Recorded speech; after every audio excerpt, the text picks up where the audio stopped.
നമ്മൾ ഇപ്പോൾ ഇവിടെ നമ്മൾ കാണുന്ന ആത്മീയത എല്ലാം പറ്റിപ്പാണ്. ആധ്യാത്മികത എന്ന് പറഞ്ഞുകൊണ്ട് നമ്മൾ കാണുന്ന സംഭവങ്ങളെല്ലാം പറ്റിപ്പാണ്. ഇപ്പോൾ ദേവീ ദേവ സ്വഭാവത്തിലാവട്ടെ, മത സ്വഭാവത്തിലാവട്ടെ, പല പല മതങ്ങളുടെ പേരിൽ നമ്മൾ ഗോഡായിട്ട് നമ്മളെ തമ്മിൽ തല്ലിക്കുന്ന ഇതെല്ലാം ഒറ്റ ഗോഡാണെന്ന് പറയുന്നത്. ഈ പല മതങ്ങളുടെ ഹെഡായിട്ട് നമ്മൾ പല പേരുകൾ അറിയപ്പെടുന്ന ഗോഡ് എന്നൊക്കെ പറയുന്ന ആ പരമാത്മാവെന്നോ അല്ലെങ്കിൽ ഈ പറയുന്ന സ്വഭാവത്തിൽ അറിയപ്പെടുന്ന എല്ലാം ഒരൊറ്റ ഗോഡാണ്. ട്രൂ അപ്പോഴാണ് ചിലപ്പോൾ ഒരു പക്ഷേ നമ്മൾ ഈ ടെർമിനേറ്റർ, ജെയിംസ് കാമറൂണിന്റെ ഈ ടെർമിനേറ്റർ സിനിമയിലൊക്കെ കണ്ടിട്ടുള്ള ഒരു വിപത്ത്, അതായത് ഈ പറയുന്ന ആർട്ടിഫിഷ്യൽ ഇന്റലിജൻസ് ആയിട്ടുള്ള ഹ്യൂമനോയിഡ്സ്, അതായത് മനുഷ്യന്റെ അതേ രൂപത്തിലെല്ലാം സിന്തറ്റിക് ആയിട്ടുള്ള ഈ ഒരു സ്കിൻസും പുരാണങ്ങളെ വെല്ലുന്ന ചില കാര്യങ്ങൾ നമ്മുടെ ഈ ലോകത്ത് നടക്കുന്നുണ്ട്. അതും പാശ്ചാത്യ സമൂഹത്തിൽ. നമ്മളെല്ലാവരും സായിപ്പിന്റെ മുമ്പ് അല്ലെങ്കിൽ സായിപ്പ് പറയുന്ന വിശ്വസിക്കുന്ന കൂട്ടത്തിലാണല്ലോ. അപ്പോൾ ഈ പാശ്ചാത്യ സ്വഭാവത്തിൽ നമ്മൾ ശ്രദ്ധിച്ചു കഴിഞ്ഞപ്പോൾ എന്റെ ജർമ്മനിയിലുള്ള പിന്നെ എന്താണ് ഇപ്പോൾ നമ്മൾ ഇല്ലുമിനാറ്റി, ഫ്രീ മേസൺസ് എന്നൊക്കെ പറഞ്ഞുകൊണ്ട് ഒരുപാട് കോൺസ്പിറസി തിയറികളെ കുറിച്ചൊക്കെ ചർച്ച ചെയ്യുന്നുണ്ട്. അപ്പം അഫ്കോഴ്സ് പുരാണങ്ങളെ വെല്ലുന്ന ടൈപ്പാണ്. പക്ഷേ ഇതുണ്ട്, അതായത് ഏലിയൻസ് ആയിട്ടുള്ള ബീങ്സ്, നമ്മൾ ഹ്യൂമൻ ബീങ്സിന്റെ അതേപോലെ ബയോളജിക്കൽ സ്ട്രക്ചർ ഉള്ള, എന്നാൽ അവർ ഒരു പിന്നെ അവർ സോൾലെസ് ആണ്.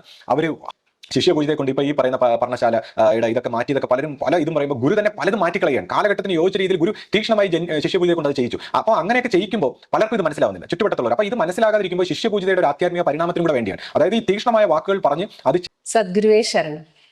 എല്ലാവർക്കും ലൈഫ് ഡിവൈൻ്റെ പുതിയ എപ്പിസോഡിലേക്ക് സ്വാഗതം. ഇപ്പോൾ ഡയറക്റ്റ് ആയിട്ട് നമുക്ക് കാര്യത്തിലേക്ക് കടക്കാം. അതായത് ഇപ്പോൾ മനുഷ്യർക്ക് ജീവിതത്തിൽ ഒരുപാട് പ്രശ്നങ്ങളും പലതരത്തിലുള്ള സംശയങ്ങളും ഒക്കെയാണ്. അതായത് പല തലങ്ങളിലാണ്. ഇപ്പോൾ കുടുംബത്തിലായാൽ അല്ലെങ്കിൽ മറ്റു റിലേഷൻഷിപ്പിലായാൽ അങ്ങനെയുള്ള പല സാമ്പത്തികമായിട്ടും സാമൂഹികമായിട്ടും മാനസികമായിട്ടൊക്കെ പല പല ഇഷ്യൂസാണ് ആളുകൾക്കുള്ളത്. പിന്നെ ഫ്യൂച്ചറിനെ കുറിച്ചാണെങ്കിൽ ആങ്സൈറ്റിയും അതിൻ്റെ ടെൻഷനും വേറൊരു വശത്ത്. അപ്പോൾ എന്ത് ചെയ്യണമെന്ന് സത്യത്തിൽ എല്ലാവരും കൺഫ്യൂസ്ഡ് ആണ്. അപ്പോൾ ഒരു ആത്മീയ രീതിയിലേക്ക് എത്തിക്കഴിഞ്ഞാൽ അവിടെ പല പല സംശയങ്ങൾ വേറെയുണ്ട്. ഇതെങ്ങനെ ചെയ്യണം, അല്ലെങ്കിൽ ഇത് ഏത് രീതിയിൽ ഒരു ആത്മീയതയിൽ ഇതെങ്ങനെ പരിഹരിക്കാം എന്നുള്ളതിനെ കുറിച്ചും കറക്റ്റായിട്ടൊരു പിക്ചർ ഇല്ല. അപ്പോൾ ശ്രീ ഇപ്പോൾ കഴിഞ്ഞ വീഡിയോയിൽ പറയുന്നുണ്ടായി മനസ്സ് ഉപയോഗിക്കരുതെന്ന്. അപ്പൊ പിന്നെ കൂടുതൽ കൺഫ്യൂഷൻ ആവുമെന്നാണ് എനിക്ക് തോന്നുന്നത്. കാരണം നമുക്ക് മനസ്സാണ് ഉള്ളത്, ആ മനസ്സ് ഉപയോഗിക്കരുത് എന്ന് പറഞ്ഞാൽ അത് ഒട്ടും തന്നെ മനസ്സിലാക്കാൻ പറ്റാത്ത ഒരു അവസ്ഥയുണ്ട്. അപ്പം അതിനെക്കുറിച്ച് ശ്രീ ഒന്ന് വിശദീകരിച്ചാൽ കൊള്ളാമായിരുന്നു. ശരിയാണ്. ഞാനിങ്ങനെ മനസ്സ് ഉപയോഗിക്കരുതെന്ന് പറഞ്ഞു. അതായത് നമ്മുടെ ഭൗതികമായ തലങ്ങളിൽ, നമ്മുടെ ഇപ്പോൾ എന്താണ് ഡേ ടു ഡേ ലൈഫിൽ നമ്മുടെ എഡ്യൂക്കേഷനുമായിട്ട് ബന്ധപ്പെട്ട്, അല്ലെങ്കിൽ നമ്മുടെ സയന്റിഫിക് ആയിട്ടുള്ള രംഗങ്ങളിൽ, നമ്മുടെ തൊഴിൽ മേഖലകളിൽ, ഇപ്പോൾ കഴിഞ്ഞ ദിവസം തന്നെ നമ്മുടെ ഇപ്പോൾ ഒരു ഡോഗ് ഒരു സ്ഥലത്ത് ഇങ്ങനെ കുടുങ്ങിപ്പോയി. അപ്പോൾ അതിന് നമ്മൾ രക്ഷിച്ചു കൊണ്ടുവരികയാണ്. അതായത് നമുക്ക് വളരെ ഡെവലപ്പ് ആയിട്ടുള്ള ഒരു ഇന്റലിജൻസ് ഉണ്ട് മറ്റ് സ്പീഷീസിനെ വെച്ച് നോക്കുമ്പോൾ. അപ്പോൾ അത് ഉപയോഗിക്കേണ്ട തലങ്ങളിൽ നമുക്കും മനുഷ്യർക്കും മറ്റ് ജീവജാലങ്ങൾക്കും പ്രകൃതിക്ക് എല്ലാത്തിനും ഗുണകരമായ രീതിയിൽ നമ്മൾ നമ്മുടെ ഇന്റലിജൻസ് ഉപയോഗിക്കാൻ, അതിനെല്ലാം നമ്മൾ പുറമേക്കുള്ള ഇപ്പം നമ്മൾ ഡ്രൈവ് ചെയ്യുമ്പോഴും നമ്മുടെ മറ്റെല്ലാ ടെക്നോളജിക്കലായിട്ടുള്ള സ്ഥലങ്ങളിലും ഉപയോഗിക്കാം. എന്നാൽ സൈക്കോളജിക്കലായിട്ടുള്ള തലങ്ങളിലാണ് ഈ മനസ്സ് ഉപയോഗിക്കുമ്പോൾ ഉണ്ടാകുന്ന കൺഫ്യൂഷൻസും പ്രോബ്ലംസെ കുറിച്ചൊക്കെ പറഞ്ഞു. ഇപ്പോൾ റിലേഷൻഷിപ്പ് സ്റ്റാറ്റസിലൊക്കെ നമ്മൾ ഒരുപാട് ഇമാജിനേഷൻ വെച്ചിട്ട്, അല്ലെങ്കിൽ നമ്മൾ ഓവറായിട്ട് തിങ്ക് ചെയ്തിട്ട് നമ്മൾ തന്നെ ഉണ്ടാക്കുന്ന ഒരുപാട് ആങ്സൈറ്റി, മിസറീസ്, ടെൻഷൻസ്, ഡിപ്രഷൻസ്. അപ്പൊ ഈ ഒരു മേഖലയിൽ ഒരുപാട് തോട്ട് പ്രോസസ്സ് കൊണ്ട് നമുക്കുണ്ടാവുന്ന ശല്യങ്ങളെ കുറിച്ചാണ് ഈ നമ്മൾ മനസ്സുപയോഗിക്കരുതെന്ന് പറഞ്ഞാൽ. കൂടാതെ ഇപ്പോൾ ഒരു ആധ്യാത്മിക രംഗത്ത് വരുമ്പോൾ ഈ വിഷയം മനസ്സിലാക്കുന്നതിൽ മനസ്സിനുള്ള ലിമിറ്റേഷൻസ്, അപ്പം ഇത് മനസ്സിലാക്കി എടുക്കാൻ മനസ്സിന് ലിമിറ്റേഷൻ ഉണ്ട്. എന്നാൽ ഇത് എങ്ങനെ അറിയണമെന്നുള്ള കാര്യങ്ങൾ ഞാനിപ്പോൾ പറയാം. അപ്പോൾ ഈ സൈക്കോളജിക്കൽ തലങ്ങളുമായിട്ട് ബന്ധപ്പെട്ടാണ് മനുഷ്യന്റെ ഒരു ഇൻവേർഡ് ഈ ടോക്സിനെ കുറിച്ചാണ് ഞാൻ അങ്ങനെ പറഞ്ഞത്. കൂടാതെ ഇപ്പൊ തന്നെ നമ്മൾ ചിന്തിച്ചു കഴിഞ്ഞപ്പോൾ നമ്മളിപ്പോൾ പുറമേക്കുള്ള കാര്യങ്ങളിൽ പോലും നമ്മുടെ ഹാർട്ട് ഓപ്പൺ ആവാതെ, അതായത് നമ്മുടെ ഹൃദയം ഓപ്പൺ ആവാതെ നമ്മൾ മനസ്സുപയോഗിക്കുമ്പോൾ ഉണ്ടാകുന്ന വിപത്തുകൾ, അതായത് നമ്മളിപ്പോൾ സയന്റിഫിക് ആയിട്ടുള്ള കണ്ടുപിടുത്തങ്ങളിലും മറ്റു കാര്യങ്ങളിലൊക്കെ മുഴുകുമ്പോൾ മനുഷ്യരാശിക്ക് ഉപയോഗപ്പെടുന്നതാണോ അല്ലെങ്കിൽ മനുഷ്യരാശിക്ക് ആവശ്യമുള്ളതാണോ ഈ കണ്ടുപിടിച്ച് നമ്മൾ കൂട്ടുന്ന, അല്ലെങ്കിൽ ബിസിനസ് പരമായിട്ട് അല്ലെങ്കിൽ മണി ഓറിയന്റഡ് ആയിട്ടൊക്കെ ഉള്ള രീതിയിൽ നമ്മൾ കണ്ടുപിടിച്ച് കൂട്ടുന്ന ഒരുപാട് കാര്യങ്ങൾ, അതൊക്കെ മനുഷ്യന് ആവശ്യമുണ്ടോ എന്നും ചിന്തിക്കാനുള്ള ഒരു ഒബ്സർവേഷൻ വരണമെങ്കിൽ ഏത് രീതിയിൽ മനുഷ്യന്റെ ഹാർട്ട് ഓപ്പണോ അല്ലെങ്കിൽ അവയർനെസ് ഉണ്ടാകണോ എന്നുള്ളതാണ്. ഇപ്പൊ തന്നെ നമ്മളിപ്പോൾ ലേറ്റസ്റ്റ് ആയിട്ട് AI കുറിച്ച് പറയുമ്പോൾ, ആർട്ടിഫിഷ്യൽ ഇന്റലിജൻസ് ഇപ്പോൾ ഡെവലപ്പായി ഒരുപാട് ഉപയോഗങ്ങളുണ്ട്, ഒരുപാട് മേഖലകൾ. പക്ഷെ അതിന്റെ ഒരു ദോഷവശമാകാൻ സാധ്യതയുള്ളത് ഇപ്പൊ AI ഒരു ഫ്യൂച്ചറിസ്റ്റിക് ആയിട്ടുള്ള വേർഷൻ ആയിട്ടുള്ള AGI, ആർട്ടിഫിഷ്യൽ ജനറൽ ഇന്റലിജൻസ്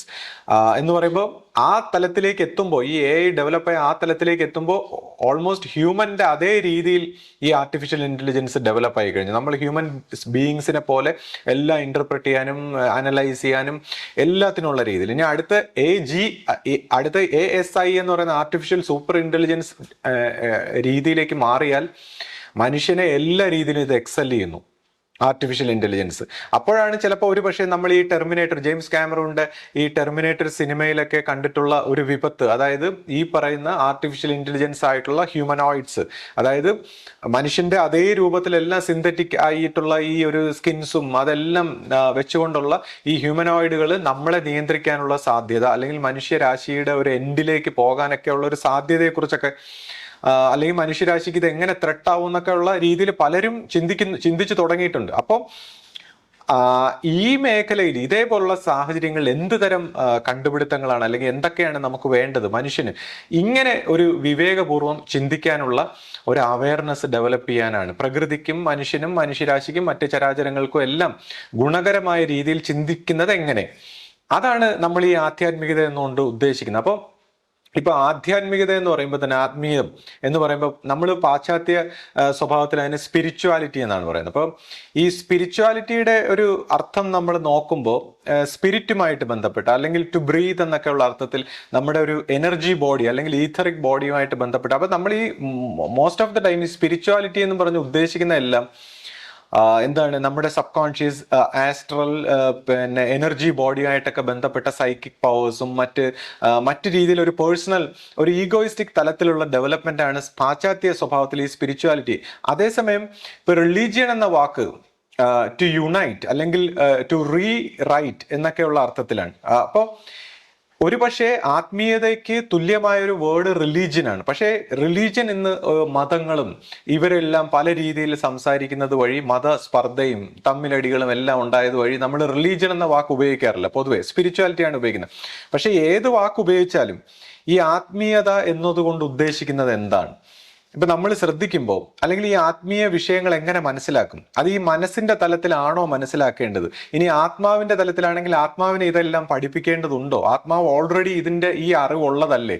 ആത്മജ്ഞാനമുള്ള ഒരു സ്വയം പ്രകാശമായ ആത്മജ്ഞാനമുള്ള ഒരു തലമല്ലേ കോൺഷ്യസ്നെസ്? അതിനെ ഇത് പഠിപ്പിക്കേണ്ടതുണ്ടോ എന്നൊക്കെ ചിന്തിക്കുമ്പോഴാണ് ഇവിടെ ഒരു കോൺഫ്ലിക്റ്റ് ഉണ്ടാകുന്നത്. അപ്പൊ ഈ വിഷയത്തെ നമ്മൾ മനസ്സിലാക്കണമെങ്കിൽ, കൂടുതൽ ഡീറ്റെയിൽ ആയിട്ട് മനസ്സിലാക്കണമെങ്കിൽ, അതിനുവേണ്ടിയാണ് ഇപ്പൊ ഞാനൊക്കെ ഉപയോഗിക്കുമ്പോൾ ചിലപ്പോൾ പലപ്പോഴും ഈ പുരാണ സ്വഭാവത്തിലൊക്കെ, അതായത് മനുഷ്യരാശിയുടെ ഒരു ഡെവലപ്മെന്റിന്റെ ഭാഗത്ത് നമ്മുടെ പ്രാചീന കാലങ്ങളിലൊക്കെ ഡെവലപ്പ് ആയിട്ടുള്ള ചില കഥകളാണ്. അതിനകത്തൂടെ ചില ഒളിഞ്ഞിരിക്കുന്ന ചില എലമെന്റ് ഉണ്ട്. ഈ ഇപ്പൊ ഓരോ കഥകളിലും പുരാണങ്ങളിലെല്ലാം അത് കാണുമ്പോൾ സൂപ്പർഫിഷ്യൽ ആയിട്ട് തോന്നുമെങ്കിൽ അതിനകത്ത് ഒളിഞ്ഞിരിക്കുന്ന ചില എലമെന്റ് ഉണ്ട്. അത് നമ്മൾ ബുദ്ധിപൂർവ്വം തിരഞ്ഞെടുക്കുക എന്നുള്ള അർത്ഥത്തിലാണ് നമ്മൾ ഈ പുരാണ സ്വഭാവത്തിലുള്ള കാര്യങ്ങൾ.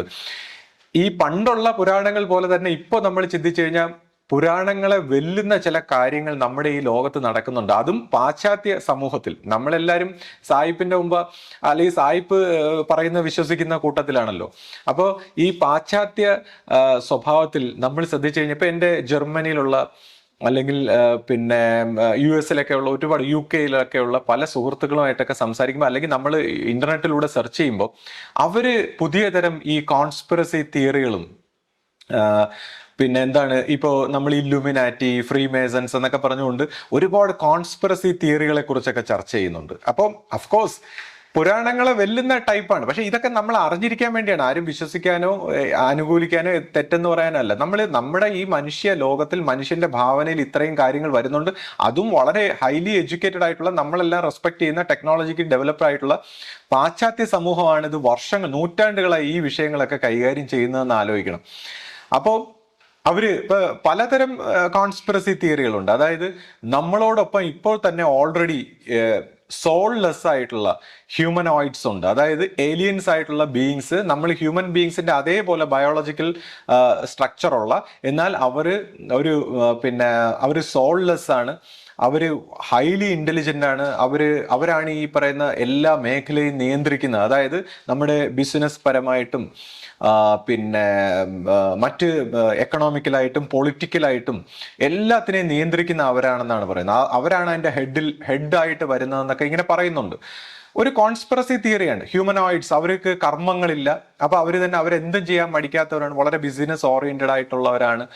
നമ്മളെ പോലെ അല്ല, ഹ്യൂമൻ ബീങ്സിനെ പോലെ സോളുള്ള ആൾക്കാരെല്ലാം സഫർ ചെയ്യുന്നവരാണ്. അതേസമയം സഫർ ചെയ്യുന്നവരും അവര് കഷ്ടപ്പെട്ടാണ് മുന്നേറുന്നത്. അതേസമയം ഈ ഹൈലി എലൈറ്റ് ആയിട്ടുള്ള ഒരു ഗ്രൂപ്പ് ഇങ്ങനെ ഉണ്ടെന്ന് പറയുന്നുണ്ട്. കൂടാതെ റെപ്റ്റൈൽസ് ആയിട്ടുള്ള ഒരു ഏലിയൻ സമൂഹം മിങ്കിൾ ചെയ്ത് വന്നിട്ട് ഇങ്ങനെയൊക്കെ നമ്മളോടൊപ്പം ജീവിക്കുന്നുണ്ട്. അവർക്ക് ഷേപ്പ് മാറാൻ പറ്റും, ഷേപ്പ് ട്രാൻസ്ഫോം ചെയ്യാൻ പറ്റും. പുരാണങ്ങളെ വെല്ലുന്ന കഥകളാണ്.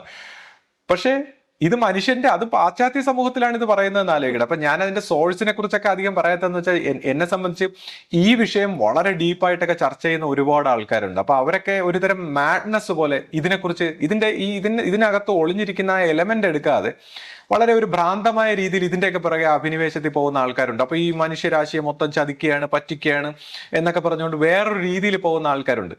അപ്പൊ അതിനെക്കുറിച്ച് പറയുന്ന ഇപ്പൊ ഈ നമ്മുടെ ഈ പാശ്ചാത്യ സമൂഹത്തിൽ നിന്ന് വരുന്ന ഒരുപാട് സിനിമകളിലൂടെ അവർ ഈ സത്യം കാണിക്കുന്നു എന്നാണ് പറയുന്നത്. ഇങ്ങനെയുള്ള ഇപ്പൊ ഈ ലുമിനാറ്റി, ലൂസിഫർ എന്നൊക്കെ പറയുന്ന ഈ സത്യം മനുഷ്യരെ കാണിച്ച് മനുഷ്യരുടെ മനസ്സിലും മനുഷ്യരെ അനുകൂലിച്ചാലും എതിർത്താലും മനുഷ്യരുടെ മനസ്സിൽ ഇത് ഫീഡ് ചെയ്യുന്നുണ്ടെന്നാണ് പറയുന്നത്. അപ്പോൾ നമ്മൾ വെസ്റ്റേൺ സിനിമകളെല്ലാം നോക്കിക്കഴിഞ്ഞാൽ അങ്ങനെ നമുക്ക് സീരീസ് ഒക്കെ നോക്കിക്കഴിഞ്ഞാൽ നമ്മുടെ കുട്ടികളെയൊക്കെ ബാഡായിട്ട് അത് ഇൻഫ്ലുവൻസ് ചെയ്യുന്നതും വളരെയധികം ക്രൈമിലേക്കും മറ്റു രീതിയിലേക്കും അഴിഞ്ഞാട്ടത്തിലേക്കൊക്കെ പ്രോത്സാഹിപ്പിക്കുകയും നമ്മുടെ സബ് കോൺഷ്യസിനെ, മൈൻഡിനെ സ്പോയിൽ ചെയ്യുന്ന കാര്യങ്ങൾ അവരിങ്ങനെ പ്രൊമോട്ട് ചെയ്യുന്നതായിട്ട് നമ്മൾ കാണാറുണ്ട്.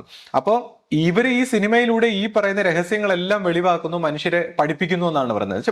At the end of the day നമ്മളെല്ലാം മൈൻഡ് ഉപയോഗിക്കുന്ന ബീയിങ്സ് ആണല്ലോ, മെന്റൽ ബീയിങ്സ് ആണ്. അപ്പൊ നമ്മുടെ സബ് കോൺഷ്യസിനെ ഈ രീതിയിൽ പല രീതിയിലും ഇങ്ങനത്തെ ഇൻഫ്ലുവൻസുകൾ സ്വാധീനിക്കുന്നു എന്ന് പറയുന്നുണ്ട്. അപ്പോൾ അതാണ്. അപ്പോൾ ഈ പുരാണങ്ങളിൽ നിന്ന് നമ്മൾ എന്ത് പഠിക്കണം, ഇതുപോലുള്ള നമ്മുടെ ഈ കാര്യങ്ങളിൽ നിന്ന് നമ്മൾ എന്ത് പഠിക്കണം, അല്ലെങ്കിൽ എന്ത് എലമെന്റ് എടുക്കണം എന്നറിയാനാണ് ഞാനിതൊക്കെ സംസാരിക്കുന്നത്. അല്ല ആരും വിശ്വസിക്കാനോ പിന്നെ അനുകൂലിക്കാനോ ഒന്നും അല്ല. ജസ്റ്റ് നമ്മളിത് കേട്ടിരിക്കുക. കാര്യം നമ്മുടെ മനുഷ്യ സമൂഹത്തിൽ ഇതുപോലുള്ള കാര്യങ്ങളെല്ലാം നടക്കുന്നുണ്ടെന്നുള്ളതാണ്, പുരാണത്തെ വെല്ലുന്ന കാര്യങ്ങൾ. ഇനിയിപ്പോ മറ്റൊരു വിഭാഗം പറയുന്നു, അതായത് നമ്മൾ ഇപ്പോൾ ഇവിടെ നമ്മൾ കാണുന്ന ആത്മീയതയെല്ലാം പറ്റിപ്പാണ്, ആധ്യാത്മികത എന്ന് പറഞ്ഞുകൊണ്ട് നമ്മൾ കാണുന്ന സംഭവങ്ങളെല്ലാം പറ്റിപ്പാണ്. ഇപ്പോൾ ദേവീ ദേവ സ്വഭാവത്തിലാവട്ടെ, മത സ്വഭാവത്തിലാവട്ടെ, പല പല മതങ്ങളുടെ പേരിൽ നമ്മൾ ഗോഡായിട്ട് നമ്മളെ തമ്മിൽ തല്ലിക്കുന്ന, ഇതെല്ലാം ഒറ്റ ഗോഡാണെന്നാണ് പറയുന്നത്. ഈ പല മതങ്ങളുടെ ഹെഡായിട്ട് നമ്മൾ പല പേരുകളിൽ അറിയപ്പെടുന്ന ഗോഡ് എന്നൊക്കെ പറയുന്ന ആ പരമാത്മാവെന്നോ അല്ലെങ്കിൽ ഈ പറയുന്ന സ്വഭാവത്തിൽ അറിയപ്പെടുന്ന എല്ലാം ഒരൊറ്റ ഗോഡാണ്. ട്രൂ ആയിട്ടുള്ള ഗോഡ് വേറൊരു രീതിയിലാണ് എന്നൊക്കെ പറയുന്ന ഒരു കോൺസ്പിറസി തിയറി ഉണ്ട്. അപ്പോൾ മനുഷ്യനെ ഇങ്ങനെ സഫർ ചെയ്യിപ്പിക്കുന്നു എന്നാണ് പറയുന്നത് അവര്. അതായത് ഈ ദേവീ ദേവ സ്വഭാവത്തിലൊക്കെയുള്ള പല രീതിയിലുള്ള ആരാധനകൾ നമ്മൾ പല സ്വഭാവത്തിൽ, വെസ്റ്റേൺ കൾച്ചറിലായാലും ഇന്ത്യൻ കൾച്ചറിലായാലും വേറെ മറ്റേത് സ്വഭാവത്തിലുള്ള ആരാധനാ സ്വഭാവത്തിലൂടെയും മനുഷ്യനെ ഇങ്ങനെ കോൺസ്റ്റന്റ് ആയിട്ട് സഫർ ചെയ്യിപ്പിക്കുന്നു. അങ്ങനെ മനുഷ്യനെ സഫർ ചെയ്യിപ്പിച്ച് മിസറിയിലും കഷ്ടപ്പാടിലും ഒക്കെ പോകുമ്പോഴും ആ കഷ്ടപ്പാടിലൂടെ ആ നെഗറ്റീവ് എനർജി, അതായത് മനുഷ്യന് ഗോഡ് ഗിവൺ ആയിട്ട് കിട്ടുന്ന മനുഷ്യന്റെ ആ എനർജിയെ മനുഷ്യനെ ഇങ്ങനെ കൺഫ്യൂഷനിലാക്കി, മിസറിയിലാക്കി, കഷ്ടപ്പെടുത്തിക്കൊണ്ട് ഇവരിത് ചൂഷണം ചെയ്യുന്നു. ഈ എനർജികൾ, ഈ നമ്മൾ ദൈവമെന്നും ഭഗവാൻ എന്നൊക്കെ പറഞ്ഞ് ആരാധിക്കുന്ന ഈ സ്വഭാവങ്ങൾ തന്നെ ഇതിനെ ട്രാപ്പ് ചെയ്യുന്നു. അതിനുശേഷം ഇപ്പോ മനുഷ്യന് മോചനമായിട്ട് ഈ പരമാത്മാവിന്റെ സ്വഭാവത്തിൽ മനുഷ്യന് ആ പരമമായ ഗോഡിൽ നിന്ന് മനുഷ്യന് രക്ഷപ്പെടാനായിട്ടുള്ള ഒരേ ഒരു മാർഗം ഗുരുമാർഗമാണെന്ന് മനസ്സിലാക്കുമ്പോൾ ഇതെല്ലാം വളരെ നേരത്തെ തന്നെ പ്ലാൻ ചെയ്ത് ഗുരുമാർഗങ്ങളും അവരുടെ രീതിയിൽ പ്ലാൻ ചെയ്ത് കൊണ്ടുവരുന്നു. ആ സിസ്റ്റത്തിന്റെ, ആ മെട്രിക്സിന്റെ തലത്തിൽ തന്നെ ഓൾറെഡി ഗുരുമാർഗങ്ങളൊക്കെ കൊണ്ടുവന്ന് ഈ ഗുരുമാർഗങ്ങൾ പറയാൻ സാധ്യതയുള്ള എല്ലാ ഫിലോസഫിയും അവർ പറഞ്ഞിട്ട് അതും തെറ്റിക്കാൻ, അപ്പൊ റിയൽ ആയിട്ടുള്ള ഗുരുമാർഗം ഏതെന്ന് ആൾക്കാർക്ക് അറിയാൻ പറ്റാത്ത രീതിയിൽ പറ്റിച്ചു കളയും. അപ്പോൾ ഫോൾസ് ആയിട്ടുള്ള ഗുരുമാർഗങ്ങൾ ഓൾറെഡി എസ്റ്റാബ്ലിഷ് ആയി, ഫോൾസ് ആയിട്ടുള്ള ആരാധനാ സ്വഭാവങ്ങൾ, ഫോൾസ് ആയിട്ടുള്ള ഗോഡുകൾ. അപ്പോൾ മനുഷ്യൻ ഇങ്ങനെ കോൺസ്റ്റന്റ് ആയിട്ട് പ്രാർത്ഥിക്കുന്നു, കഷ്ടപ്പെടുന്നു, തപസ് ചെയ്യുന്നു, ഇങ്ങനെയൊക്കെ ചെയ്യുന്നു. പക്ഷെ ഇതൊന്നും കൊണ്ട് പ്രയോജനമില്ല. അവന്റെ ജീവിതത്തിൽ ഒരു മാറ്റവും വരുന്നില്ല. ചിലർക്ക് ലക്കിലി മാറ്റം വന്നാലായി, ഇല്ലെങ്കിലായി. പക്ഷെ ഇത് ഓൾറെഡി പ്രീ ഡിസ്റ്റൈൻഡ് ആയിട്ടുള്ള അവന്റെ വിധിയാണെന്നാണ് പറയുന്നത്. ഓരോ വ്യക്തികളും അവരുടെ തലവിധിയാണ് അനുഭവിക്കുന്നത്, അല്ലാതെ നേരത്തെ നിശ്ചയിക്കപ്പെട്ടുള്ള അവരുടെ വിധിയാണ്, ആത്മാവ് സോളിൽ നിശ്ചയിക്കപ്പെട്ടുള്ള വിധിയാണ് അനുഭവിക്കുന്നത്. അവർ പ്രാർത്ഥിച്ചാലും ഇല്ലെങ്കിലും ഈ പറയുന്ന ആത്മീയ സാധനങ്ങളൊക്കെ ചെയ്താലും അവരിങ്ങനെ പോകും. കാര്യം നമ്മൾ ഫ്രീ വിൽ എന്നൊക്കെ പറയുമെങ്കിലും നമ്മുടെ തോട്ട് പ്രോസസ്സ്, നമ്മുടെ ഉള്ളിൽ ഓരോ വ്യക്തികളുടെ ഉള്ളിൽ വരുന്ന തോട്ട് പ്രോസസ്സ് അവന്റെ തിരക്കഥയ്ക്ക് യോജിച്ച രീതിയിലുള്ള തോട്ട് പ്രോസസ്സാണ്. അപ്പൊ അവിടെ ഫ്രീ വില്ലില്ല. ഇപ്പൊ നമുക്കിപ്പോ ഇന്ന കാര്യം ഇപ്പൊ ചെയ്യാൻ തോന്നുന്നെങ്കിൽ എൻ്റെ തലയിൽ ആ തോട്ട്സ് വരുന്നതാണ് നേരത്തെ തന്നെ. അത് ഫ്രീ വില്ലല്ല എന്നാ പറയുന്നത്, നമുക്ക് തോന്നുകയാണ്. അപ്പൊ ഈ കൂട്ടർ പറയുന്നത് എല്ലാ ആരാധനാക്രമങ്ങളും അല്ലെങ്കിൽ സിസ്റ്റങ്ങളും എല്ലാം നമ്മളെ ഒരു ഡെവിളിസ്റ്റിക് പ്രോസസ്സിലേക്ക് കൊണ്ടുപോകുന്നു. നമുക്ക് ഫ്രീ വില്ലില്ല. നമ്മളെന്താ പറയുന്നത്, അവർ പറയുന്നതെന്ന് വെച്ചാൽ നമ്മുടെ ഒരു സ്വഭാവത്തിൽ, നമ്മുടെ ഈ സ്പിരിറ്റ് എന്ന് പറയുന്ന അഹന്താ സ്വഭാവത്തിൽ actually we are connected to the Ishwar എന്ന് പറയുന്ന ഒരു സെന്ററുമായിട്ട് കണക്ട് ചെയ്തിട്ട് ഈ ഈശ്വരനാണ് നമ്മുടെ കർമ്മഗതിയൊക്കെ നിശ്ചയിച്ച് കഥ എഴുതി വെച്ചേക്കുന്നത്. അതിനനുസരിച്ചുള്ള നമ്മൾ നാടകളിലൂടെയുള്ള കളിയാട്ടം നടത്തുകയാണ്. നൂൽപാവകളാണ് എന്നാ പറയുന്നത്. മനുഷ്യന് ഒരു രീതിയിലും ഫ്രീ അല്ല. ഇപ്പൊ ഇതിനകത്ത് ആരെങ്കിലും ബുദ്ധന്മാരോ അല്ലെങ്കിൽ എൻലൈറ്റൻമെന്റ് ഒക്കെ വരാനായിട്ടുള്ള ഗ്രേറ്റ് സെയിൻസ് ഒക്കെ ഉണ്ടെങ്കിൽ അവരുടെ അവരും ഈ കഥയാണ്, ഈ കഥയിലുള്ള കഥാപാത്രം അവരുടെ തലയിലെഴുത്തുകൊണ്ട് അവരങ്ങനെ വന്നാകുന്നു, എസ്റ്റാബ്ലിഷ് ആവുന്നു. അവർ ചിലപ്പോൾ നമുക്കൊരു വലിയ ഫിലോസഫി തരുന്നു, തത്വചിന്ത തരുന്നു, അല്ലെങ്കിൽ ഒരു മാർഗം തുറന്നു തരുന്നു. പക്ഷെ ഇതൊന്നും പ്രാക്ടീസ് ചെയ്താൽ ആരും മോചനം കിട്ടില്ല. അവര് പോയത് അവരുടെ തലയിൽ എഴുത്തുകൊണ്ടാണ്, മറ്റുള്ളവർ ഇത് ഫോളോ ചെയ്തുകൊണ്ട് കിട്ടില്ല. അപ്പോൾ യോഗ സമ്പ്രദായങ്ങൾ എല്ലാം ഇതിലേക്ക് ഈ സിസ്റ്റത്തിനകത്ത് തരുന്നു. പക്ഷെ ഇതൊന്നും ഫോളോ ചെയ്യുന്നവന് അതിൻ്റെതായ ഗുണം ഉണ്ടാവില്ല. ഇത് കൊണ്ടുവന്ന ആള് ഒരു തലയിലെഴുത്തിലായിരിക്കാം വന്നത്, പക്ഷെ മറ്റുള്ളവർ ഇത് ഫോളോ ചെയ്യുമ്പോൾ അവർ ഈ പറയുന്ന പോലെ ഈ ബ്രീത്തിങ്ങും ടെക്നിക്സും ഇതെല്ലാം ചെയ്തിട്ട് അവസാനം യോഗഭ്രഷ്ടനെ പോലെ, അല്ലെങ്കിൽ യോഗം പൂർത്തിയാവാതെ ഈ ജീവന്റെ പൂർണ്ണതയിലേക്ക് പോകാൻ പറ്റാതെ അടഞ്ഞു പോകുന്നു എന്നിങ്ങനെ പറയുന്ന അങ്ങനെ ഒരു കോൺസ്പിറസി തിയറി ഞാൻ കണ്ടു. അപ്പൊ അവര് പറയുന്ന പരമാത്മാവിന് അല്ലെങ്കിൽ പരമമായ ഗോഡിന് ഹ്യൂമൻ കോൺഷ്യസ്നെസ്സുമായിട്ട് ഒരു രീതിയിലും ബന്ധപ്പെടാൻ പറ്റില്ല. അതിന് ആ പരമമായ ഗോഡിന് ഈ പറയുന്ന മനുഷ്യന്റെ ഒരു രീതിയിലുള്ള ഈ ടെമ്പിൾ കൾച്ചറിൽ നമ്മളിപ്പോൾ കാണുന്ന രീതിയിലുള്ള ഒരു ആരാധനാ സ്വഭാവത്തിൽ മൈൻഡ് കൊണ്ട് മനുഷ്യൻ അങ്ങോട്ട് ബന്ധപ്പെടാനും പറ്റില്ല. ആ പരമാത്മാവ് ഇങ്ങോട്ട് ബന്ധപ്പെടാൻ ശ്രമിച്ചാൽ മാത്രമേ പറ്റൂ. അതിന് ഗുരുമാർഗങ്ങളാണ് സഹായിക്കുന്നത്. അതിനെ സ്പോയിൽ ചെയ്യാൻ ഓൾറെഡി സ്പോയിലും ചെയ്തു കഴിഞ്ഞു. അപ്പൊ ഇങ്ങനെ ഉള്ള അനേകം കോൺസ്പിറസി തിയറികൾ. അപ്പൊ ആശ ചോദിച്ചു, അപ്പൊ പിന്നെ സയന്റിഫിക് ആയിട്ടുള്ള മിസറികൾ, ഇങ്ങനെയുള്ള കോൺസ്പിറസി തിയറികൾ, പുരാണങ്ങൾ, കഥകൾ, റിലീജിയൻസ്, പലതരത്തിലുള്ള മതങ്ങൾ, പലതരത്തിലുള്ള സ്പിരിച്വൽ ടെക്നിക്സ്. അപ്പൊ ഇതിൽ ഏതെടുക്കണം? ആധ്യാത്മിക തലത്തിൽ വരുമ്പോൾ മനുഷ്യൻ ഏതെടുക്കണം? വളരെയധികം പസിൽഡ് ആയി പോകുന്ന ഒരു തലമാണ് അല്ലേ? അപ്പൊ അങ്ങനെ പസിൽഡ് ആവാനുള്ള കാരണം എന്താന്ന് വെച്ചാൽ നമ്മൾ എന്ത് പ്രാക്ടീസ് ചെയ്താലും, എന്ത് തരം ആരാധന, ഇതെല്ലാം മനസ്സിന്റെ തലത്തിലാണ് ചെയ്യുന്നത്. അപ്പൊ മനസ്സെന്ന് പറയുമ്പോൾ ഓരോ കാര്യങ്ങൾ ചെയ്യുന്നതിനനുസരിച്ച് പുതിയ പുതിയ കർമ്മങ്ങൾ സൃഷ്ടിക്കുന്ന, പുതിയ പുതിയ സംസ്കാരങ്ങൾ സൃഷ്ടിക്കുന്ന സ്വഭാവത്തിലാണ്. അപ്പൊ ആധ്യാത്മികമായിട്ടുള്ള കാര്യങ്ങൾ ചെയ്യുമ്പോൾ അത് വീണ്ടും പുതിയ പുതിയ കർമ്മങ്ങൾ സൃഷ്ടിക്കുന്നു, പുണ്യങ്ങൾ സൃഷ്ടിക്കുന്നു, പാപം സൃഷ്ടിക്കുന്നു. അപ്പൊ ഇങ്ങനെ വരുമ്പോൾ ഈ ഒരു സെറ്റ് ഒരിക്കലും അഴിഞ്ഞു പോകാൻ പറ്റില്ല. എന്നാൽ ആത്മാവിന്റെ തലത്തിൽ, അങ്ങോട്ടുള്ള തലത്തിൽ ഇതിന്റെ ഒന്നും ആവശ്യമില്ല. കാര്യം ആത്മാവിന് സ്വയം ഇതറിയാം. ഈ പറയുന്ന ആത്മാവ് എന്ന് പറയുന്ന, അല്ലെങ്കിൽ ട്രൂ ആയിട്ടുള്ള നമ്മുടെ സോൾ എന്നൊക്കെ പറയുന്ന തലത്തിൽ ഇത് ഓൾറെഡി അറിയാം. അതിനൊന്നും പഠിപ്പിക്കേണ്ട കാര്യമില്ല. അപ്പോൾ ഒരു മനുഷ്യൻ എങ്ങനെ മുന്നേറും? അല്ലെങ്കിൽ ഈ പറയുന്ന നമ്മൾ ഈ പറയുന്ന പല പല യോഗ വിദ്യകളും ഇപ്പോൾ നമ്മൾ എസ്റ്റാബ്ലിഷ് ആയിട്ട് ഈ പറയുന്ന അറിയപ്പെട്ട ഒരുപാട് ഗുരുക്കന്മാരും എല്ലാം ഈ ഒരു മെട്രിക്സിന്റെ അകത്തുള്ളവരെന്നാണ് പറയുന്നത്. ഈ ഒരു മെട്രിക്സ് തലത്തിനകത്തുള്ളവരാണ്. ഇത് നമ്മളെ ഒരിക്കലും മോചിപ്പിക്കില്ല എന്ന് പറയുന്ന ഒരു വിഷയവും ഞാൻ ഈ ഇടയ്ക്ക് വായിക്കുകയുണ്ടായി. അപ്പോൾ ഇതൊന്നും ശരിയെന്ന് വിശ്വസിക്കാനോ അല്ലെങ്കിൽ തെറ്റെന്ന് പറയാനോ അങ്ങനെയൊന്നുമല്ല. ഞാനിത് ജസ്റ്റ് അറിയാൻ വേണ്ടി, കാര്യം ഞാനിപ്പോൾ വായിച്ചു പോയ അല്ലെങ്കിൽ അറിഞ്ഞിട്ടുള്ള കുറച്ച് കാര്യങ്ങൾ ഞാൻ ഷെയർ ചെയ്തു. അതിൽ നിന്ന് അപ്പോൾ ഇത്രയും ഒരു കോംപ്ലിക്കേറ്റഡ് ആയിട്ടുള്ള ഒരു തലത്തിൽ നിന്നാണ് ഒരാൾ ഒരു സ്പിരിച്വൽ ആയിട്ടുള്ള ഒരു പരിണാമത്തിലേക്ക് മുന്നേറാനായിട്ട് തയ്യാറെടുക്കേണ്ടത്. അപ്പൊ ആ തയ്യാറെടുപ്പിനുള്ള ഒരു കോംപ്ലിക്കേഷനെ കുറിച്ചാണ് ഞാൻ പറഞ്ഞത്. അപ്പൊ ശ്രീ പറഞ്ഞത് ശ്രീ പുറത്തുനിന്ന് വായിച്ചതും അങ്ങനെ അറിഞ്ഞിട്ടുള്ള കാര്യങ്ങളാണല്ലോ. അപ്പൊ നമ്മുടെ ആശ്രമത്തില് ഗുരു ഇതിനെക്കുറിച്ച് എന്താണ് പറഞ്ഞിട്ടുള്ളത്? ആക്ച്വലി ഇങ്ങനെയുള്ള കാര്യങ്ങളെ കുറിച്ച് ഗുരു പറഞ്ഞിട്ടുണ്ടല്ലോ. അതെന്താണെന്ന് വിശദീകരിക്കാമോ? തീർച്ചയായിട്ടും. ഇപ്പോൾ ഗുരു ഇതേപോലത്തെ വിഷയങ്ങളെ കുറിച്ചെല്ലാം വളരെ വിശദമായിട്ടൊക്കെ സംസാരിച്ചിട്ടുണ്ട്. ഇതുപോലുള്ള കാര്യങ്ങൾ മറ്റൊരു രീതിയിൽ വേറൊരു വശത്ത് ഇതിന്റെ കുറച്ച് എലമെന്റ്സ് ഒക്കെ ഉൾക്കൊണ്ട് തന്നെ ഗുരു സംസാരിച്ചിട്ടുണ്ട്. പക്ഷെ ഇപ്പം ഗുരുവിനെ കുറിച്ച് പറയുന്ന മുമ്പ് ഇപ്പൊ ആശ്രമത്തിന്റെ ഒരു പരിണാമത്തെ കുറിച്ച് ചിന്തിക്കുമ്പോൾ, ഇപ്പോൾ ഗുരുവിന്റെ ജന്മം അതിനെക്കുറിച്ച് പറയുമ്പോൾ പോണ്ടിച്ചേരിയിലുള്ള ശ്രീ അരബിന്ദോ മഹർഷി എന്നൊക്കെ അറിയപ്പെടുന്ന ഒരു ഹൈലി എൻലൈറ്റൻഡ് ആയിട്ടുള്ള, നമ്മൾ വെസ്റ്റേൺ ഫിലോസഫേഴ്സ്, വെസ്റ്റേൺ കൺട്രീസിലെല്ലാം വളരെയധികം ആദരിക്കപ്പെടുന്ന ഒരു ആത്മീയ ആചാര്യനാണ്. അപ്പൊ അദ്ദേഹത്തിന് 1926 കാലഘട്ടത്തിൽ ഒരു വിഷൻ ഇങ്ങനെ ഉണ്ടായി. അതായത് ഉപരിമനസ്സായ ശ്രീകൃഷ്ണലാൻ അനുഗതനായി ഒരു അതിമാനസ തേജസ് ഭൂമിയിലേക്ക് ഡിസെൻഡ് ചെയ്യുന്നതായിട്ടുള്ള ഒരു വിഷൻ ഉണ്ടായി. അപ്പൊ അവരതിനെ സിദ്ധി ദിനം എന്നാണ് ആചരിക്കുന്നത്. അപ്പൊ അതിനെക്കുറിച്ചൊക്കെ ഡീറ്റെയിൽ ആയിട്ട് അവരുടേതായ ഒരു വേർഷൻ ഉണ്ട്, അതിന്റെ ഡേറ്റും ഉണ്ട്. അപ്പൊ അതിനുശേഷം 9 മാസങ്ങൾ പരം ഗർഭസ്ഥ ദിനങ്ങൾക്ക് ശേഷം ഗുരു പൂജാതനാവുകയാണ് 1927. അപ്പം നമ്മളെ സംബന്ധിച്ച് ഇത് ഗുരുവിന്റെ ജന്മവുമായിട്ട് ബന്ധപ്പെട്ട ഒരു വിഷനായിട്ടാണ് നമ്മുടെ പരമ്പര കാണുന്നത്. എന്നാൽ പിന്നെ അരബിന്ദ മഹർഷി അതിന് മറ്റ് എക്സ്പ്ലനേഷൻസ് ഒക്കെ കൊടുത്തിട്ടുണ്ട്. അപ്പൊ എനിവേ, അപ്പോ ഗുരു ജനിച്ചപ്പോൾ തന്നെ ഗുരുവിന്റെ ഉള്ളിൽ ഈ ശ്രീകൃഷ്ണന്റെ ഒരു സ്വരൂപം നെഞ്ചിൽ എപ്പോഴും നിറഞ്ഞു നിൽക്കുന്നതായിട്ട്, ഒരു 9 വയസ്സ് വരെ ഈ ഒരു സ്വരൂപം നിറഞ്ഞു നിന്നതായിട്ട് പറയുന്നുണ്ട്. അപ്പോൾ ഗുരുവിനെ ഒന്നും സംസാരിക്കാൻ പറ്റില്ല. അതായത് ഈ സ്വരൂപം അനുവദിക്കുന്ന ഭാഷകൾ കാര്യങ്ങളാണ് സംസാരിച്ചിരുന്നത്.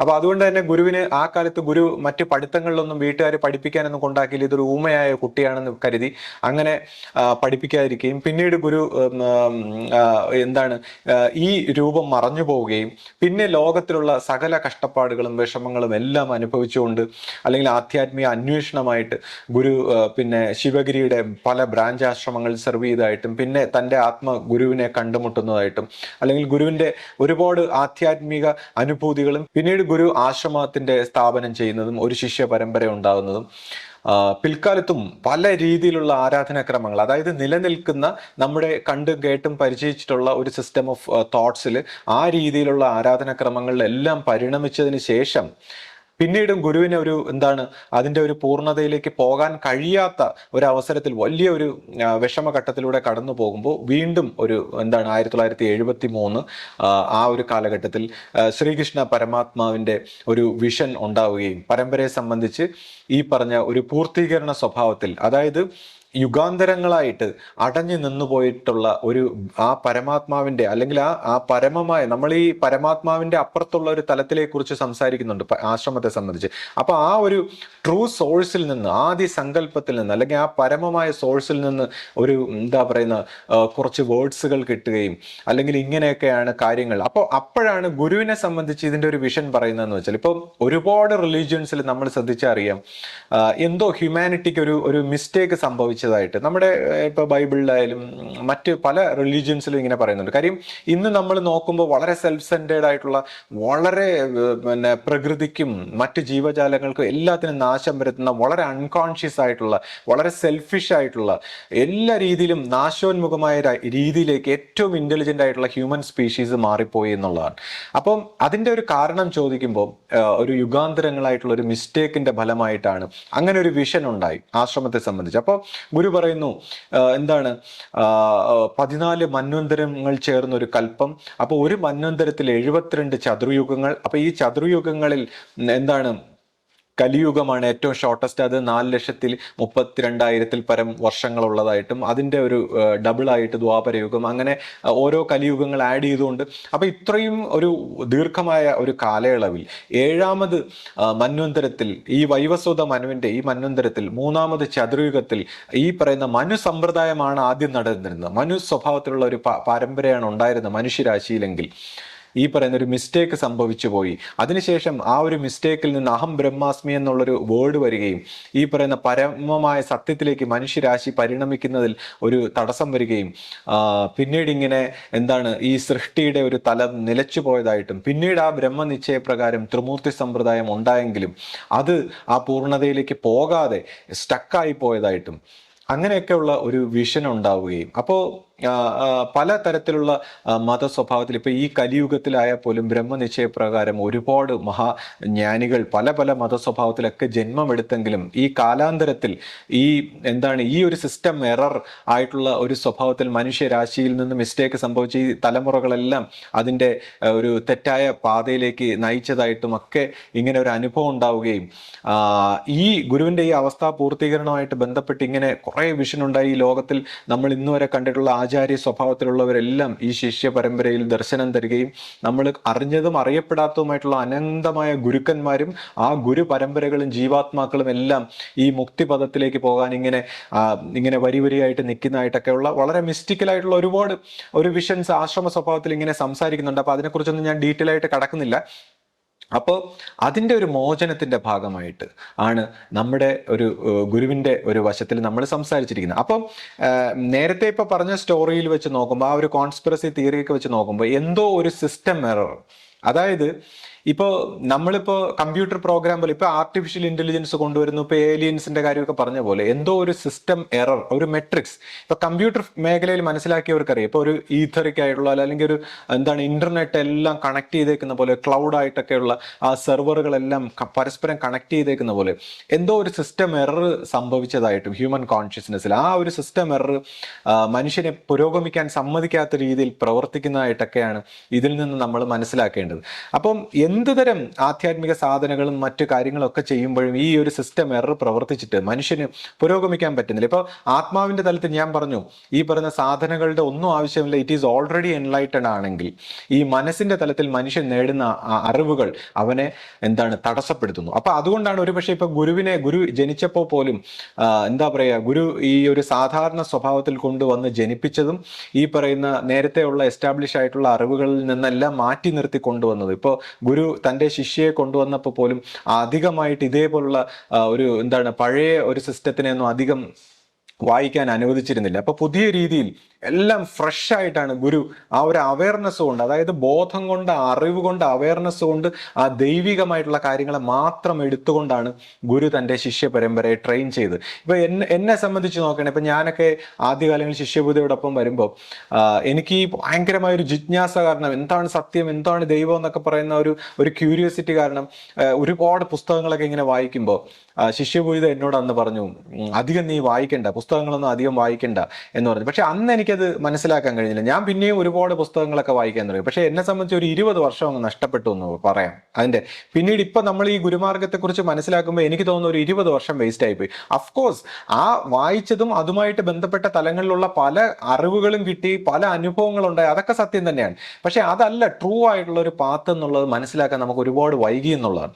അപ്പം ഇത് ഈ പറയുന്ന ഒരു സിസ്റ്റം ഓഫ് എന്താണ് തോട്ട്സ് നമ്മുടെ മനസ്സിനെ എങ്ങനെ പറ്റിക്കുന്നു. ചിലപ്പോൾ അഫ്കോഴ്സ് ഇതിനകത്തൊക്കെ എഴുതിയിട്ടുള്ള കാര്യങ്ങൾ ശരിയായിരിക്കാം, കുറേ കാര്യങ്ങൾ ശരിയാണ്. എന്നാൽ നമുക്കിത് നമ്മുടെ മനസ്സിൽ ഇത് എടുക്കുമ്പോൾ ഉണ്ടാകുന്ന ഒരു മറവ് വന്നിട്ട് നമ്മുടെ മനസ്സിനെ ഇന്റർപ്രറ്റ് ചെയ്യുന്ന രീതിയിലുള്ള ഒരു കുഴപ്പം കൊണ്ട് നമ്മളിത് മിസ്ഗൈഡഡ് ആയി പോവുകയാണ്. അപ്പോൾ നമ്മുടെ ഈ ഞാൻ പറഞ്ഞ ഈ സിസ്റ്റം എറർ എല്ലാവരുടെയും മനസ്സിലൂടെയാണ് പ്രവർത്തിക്കുന്നത്. അതുകൊണ്ടാണ് ഞാൻ പറഞ്ഞത് ഈ പറയുന്ന മനസ്സുപയോഗിക്കരുത്, ഈ വിഷയത്തിൽ ഈ മേഖലയിൽ മനസ്സുപയോഗിക്കരുത്. സ്പിരിച്വൽ ആയിട്ടുള്ള തലങ്ങളെ നമ്മൾ അറിയണമെങ്കിൽ സൈലന്റ് ആയിക്കൊണ്ട് നമ്മൾ ഭക്തി ഭാവനയിലാണ് ഇത് അറിയേണ്ടത്. അപ്പൊ മനസ്സുപയോഗിക്കുമ്പോൾ സംശയിക്കാനും തെറ്റായിട്ട് തോന്നാനും ഒക്കെയുള്ള ഒരുപാട് സാധ്യതയുണ്ട്. ഇപ്പൊ ഈവൻ ഗുരുക്കന്മാരുടെ തന്നെ വാണികൾ അതുപോലും നമ്മൾ എടുത്ത് ഈ പഞ്ചേന്ദ്രിയങ്ങൾ കൊണ്ട് ഈ ഇവിടുത്തെ ഈ സിസ്റ്റം എററായിട്ടുള്ള ഈ പഞ്ചേന്ദ്രിയങ്ങൾ, അതായത് എത്രയോ കാലങ്ങളായിട്ട് തെറ്റി വന്ന ഒരു ഹ്യൂമൻ ബീയിങ്ങും അല്ലെങ്കിൽ ഹ്യൂമൻ കോൺഷ്യസ്നെസ്സും ആ ഹ്യൂമൻ കോൺഷ്യസ്നെസ്സിന്റെ എല്ലാ ഇന്റലക്റ്റും ബുദ്ധിയും ഒക്കെ കറപ്റ്റ് ആയിരിക്കുന്ന ഒരു സാഹചര്യത്തിൽ ഗുരുവാണികളെ പോലും നമ്മൾ ഇന്റർപ്രറ്റ് ചെയ്ത് മനസ്സിലാക്കുന്നത് തെറ്റായിട്ടായിരിക്കും. അപ്പോൾ അത് ഗുരുവാണിക്കിയുടെ മിസ്റ്റേക്ക് ആയിരിക്കണം എന്നില്ല, നമ്മൾ ഇന്റർപ്രറ്റ് ചെയ്യുന്ന ഓരോ വ്യക്തികളും ഇന്റർപ്രറ്റ് ചെയ്യുന്ന തെറ്റായിട്ടായിരിക്കും. അതുകൊണ്ടാണ് നമ്മൾ അധികം ഇന്റലക്ച്വൽ നോളജ് അല്ല, ഗുരുമാർഗം എന്ന പാത്ത് എന്താണ് എന്ന് മനസ്സിലാക്കണമെന്നാണ് പറയുന്നത്. അപ്പോൾ ഞാൻ നേരത്തെ പറഞ്ഞു, ഗുരുമാർഗങ്ങളെ പോലും തെറ്റിക്കാൻ രീതിയിൽ മറ്റു ഗുരുമാർഗങ്ങൾ എസ്റ്റാബ്ലിഷ് ചെയ്യുന്ന ഒരു സ്വഭാവം ഉണ്ടെന്ന് പറഞ്ഞു. അപ്പോൾ ഈ പരമാത്മ സ്വഭാവത്തിൽ ഈ പറയുന്ന പരമാത്മാവിനെ ആരാധിക്കാൻ വിധികളില്ല എന്നാണ് പറയുന്നത്. ദേവീ ദേവ സ്വഭാവത്തിലാണ് ഈ ആരാധനാ സമ്പ്രദായങ്ങളെല്ലാം, അല്ലെങ്കിൽ യോഗിക് സമ്പ്രദായങ്ങളും മറ്റെല്ലാം ഇതിനകത്ത് നിൽക്കുന്നതാണ്. പരമാത്മാവിനെ ആരാധിക്കാൻ വിധികളില്ല, അല്ലെങ്കിൽ പരമാത്മാവിനെ ആരാധിക്കേണ്ട കാര്യമില്ല. അവിടെയാണ് ഒരു ഗുരുവാണി പറയുന്നത്. ഇപ്പൊ ഈശ്വരനെ ആരാധിക്കണമെന്ന് ഈശ്വരന് നിർബന്ധമില്ല, പക്ഷെ ആരാധിക്കുന്നെങ്കിൽ അത് വികൃതമാക്കാതിരിക്കൂ എന്ന് പറയുന്ന പോലെ. അപ്പൊ ഈ ഒരു ആരാധനാ സ്വഭാവം എങ്ങനെയാണ് ഗുരുമാർഗത്തിലെ ആരാധനാ സ്വഭാവം, അല്ലെങ്കിൽ പരമാത്മാവിന്റെ തലത്തിൽ ഹ്യൂമൻ ബീയിങ് എങ്ങനെ ബന്ധപ്പെടുന്നു? ഇപ്പോൾ ജിദ്ദു കൃഷ്ണമൂർത്തി ഈ ഇടയ്ക്ക് ഇങ്ങനെ സംസാരിക്കുകയുണ്ടായി. അതായത് നിങ്ങൾ എന്തൊക്കെ സാധന ചെയ്താലും, എന്തൊക്കെ ബ്രീത്തിങ് ടെക്നിക്ക്, എന്തൊക്കെ തപസ്, 40 വർഷം നിങ്ങൾ കുടുംബമായിട്ട് മാറി നിന്നു, നിങ്ങൾ അത് ചെയ്തു ഇത് ചെയ്തു എല്ലാ സിസ്റ്റവും ഫോളോ ചെയ്തു, പക്ഷെ നിങ്ങൾക്ക് ആ സത്യവുമായിട്ട് ബന്ധപ്പെടാൻ പറ്റുന്നില്ല. ഇതറിഞ്ഞാൽ നിങ്ങൾ എന്ത് ചെയ്യും എന്നാണ് അദ്ദേഹം ചോദിച്ചത്. അപ്പൊ അതായത് ആ സത്യത്തിനെ ബന്ധപ്പെടാൻ പറ്റാത്ത രീതിയിൽ മനസ്സ് കൂടുതൽ കറപ്റ്റ് ആക്കുകയാണ്. അപ്പൊ മനുഷ്യൻ എന്ത് ചെയ്യും എന്നുള്ളതാണ് ഈ ഒരു സത്യത്തിലേക്ക് മാറാൻ. അവിടെയാണ് ഗുരുമാർഗത്തിന്റെ പ്രസക്തി. അപ്പൊ അവിടെ ഈ ഗുരുമാർഗത്തിൽ ആരാധനാ സ്വഭാവമല്ല. അഫ്കോഴ്സ് ഗുരുവിനോടൊപ്പം ഗുരുമാർഗത്തിൽ നിന്നുകൊണ്ട് എന്ത് ആരാധന മേഖലയും സ്വീകരിക്കാം. പക്ഷെ ഗുരു പരമാത്മ സ്വരൂപമായിട്ട് നിൽക്കുമ്പോൾ പരമാത്മാവിനോടുള്ള ആരാധന വിധി എന്ന് വെച്ചാൽ സ്നേഹം.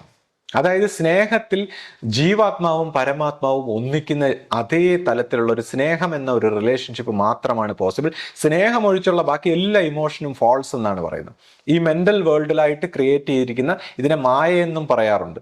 അപ്പോൾ ബാക്കിയെല്ലാം ഒരു സൈക്കോളജിക്കലായിട്ടുള്ള ഇമോഷണൽ ആയിട്ടുള്ള ഒരു ഒരു ഒരു പറ്റിക്കലിന്റെ ഭാഗമാണെങ്കിൽ സ്നേഹം എന്ന് പറയുന്ന ഒരു ട്രൂത്താണ്. ആ സ്നേഹത്തിലൂടെ മാത്രമേ ഗുരുവുമായിട്ട് ബന്ധപ്പെടാൻ പറ്റൂ. അതാണ് പരമാത്മാവുമായിട്ട് ബന്ധപ്പെടാനുള്ള ഒരു ആരാധനാ മാർഗം.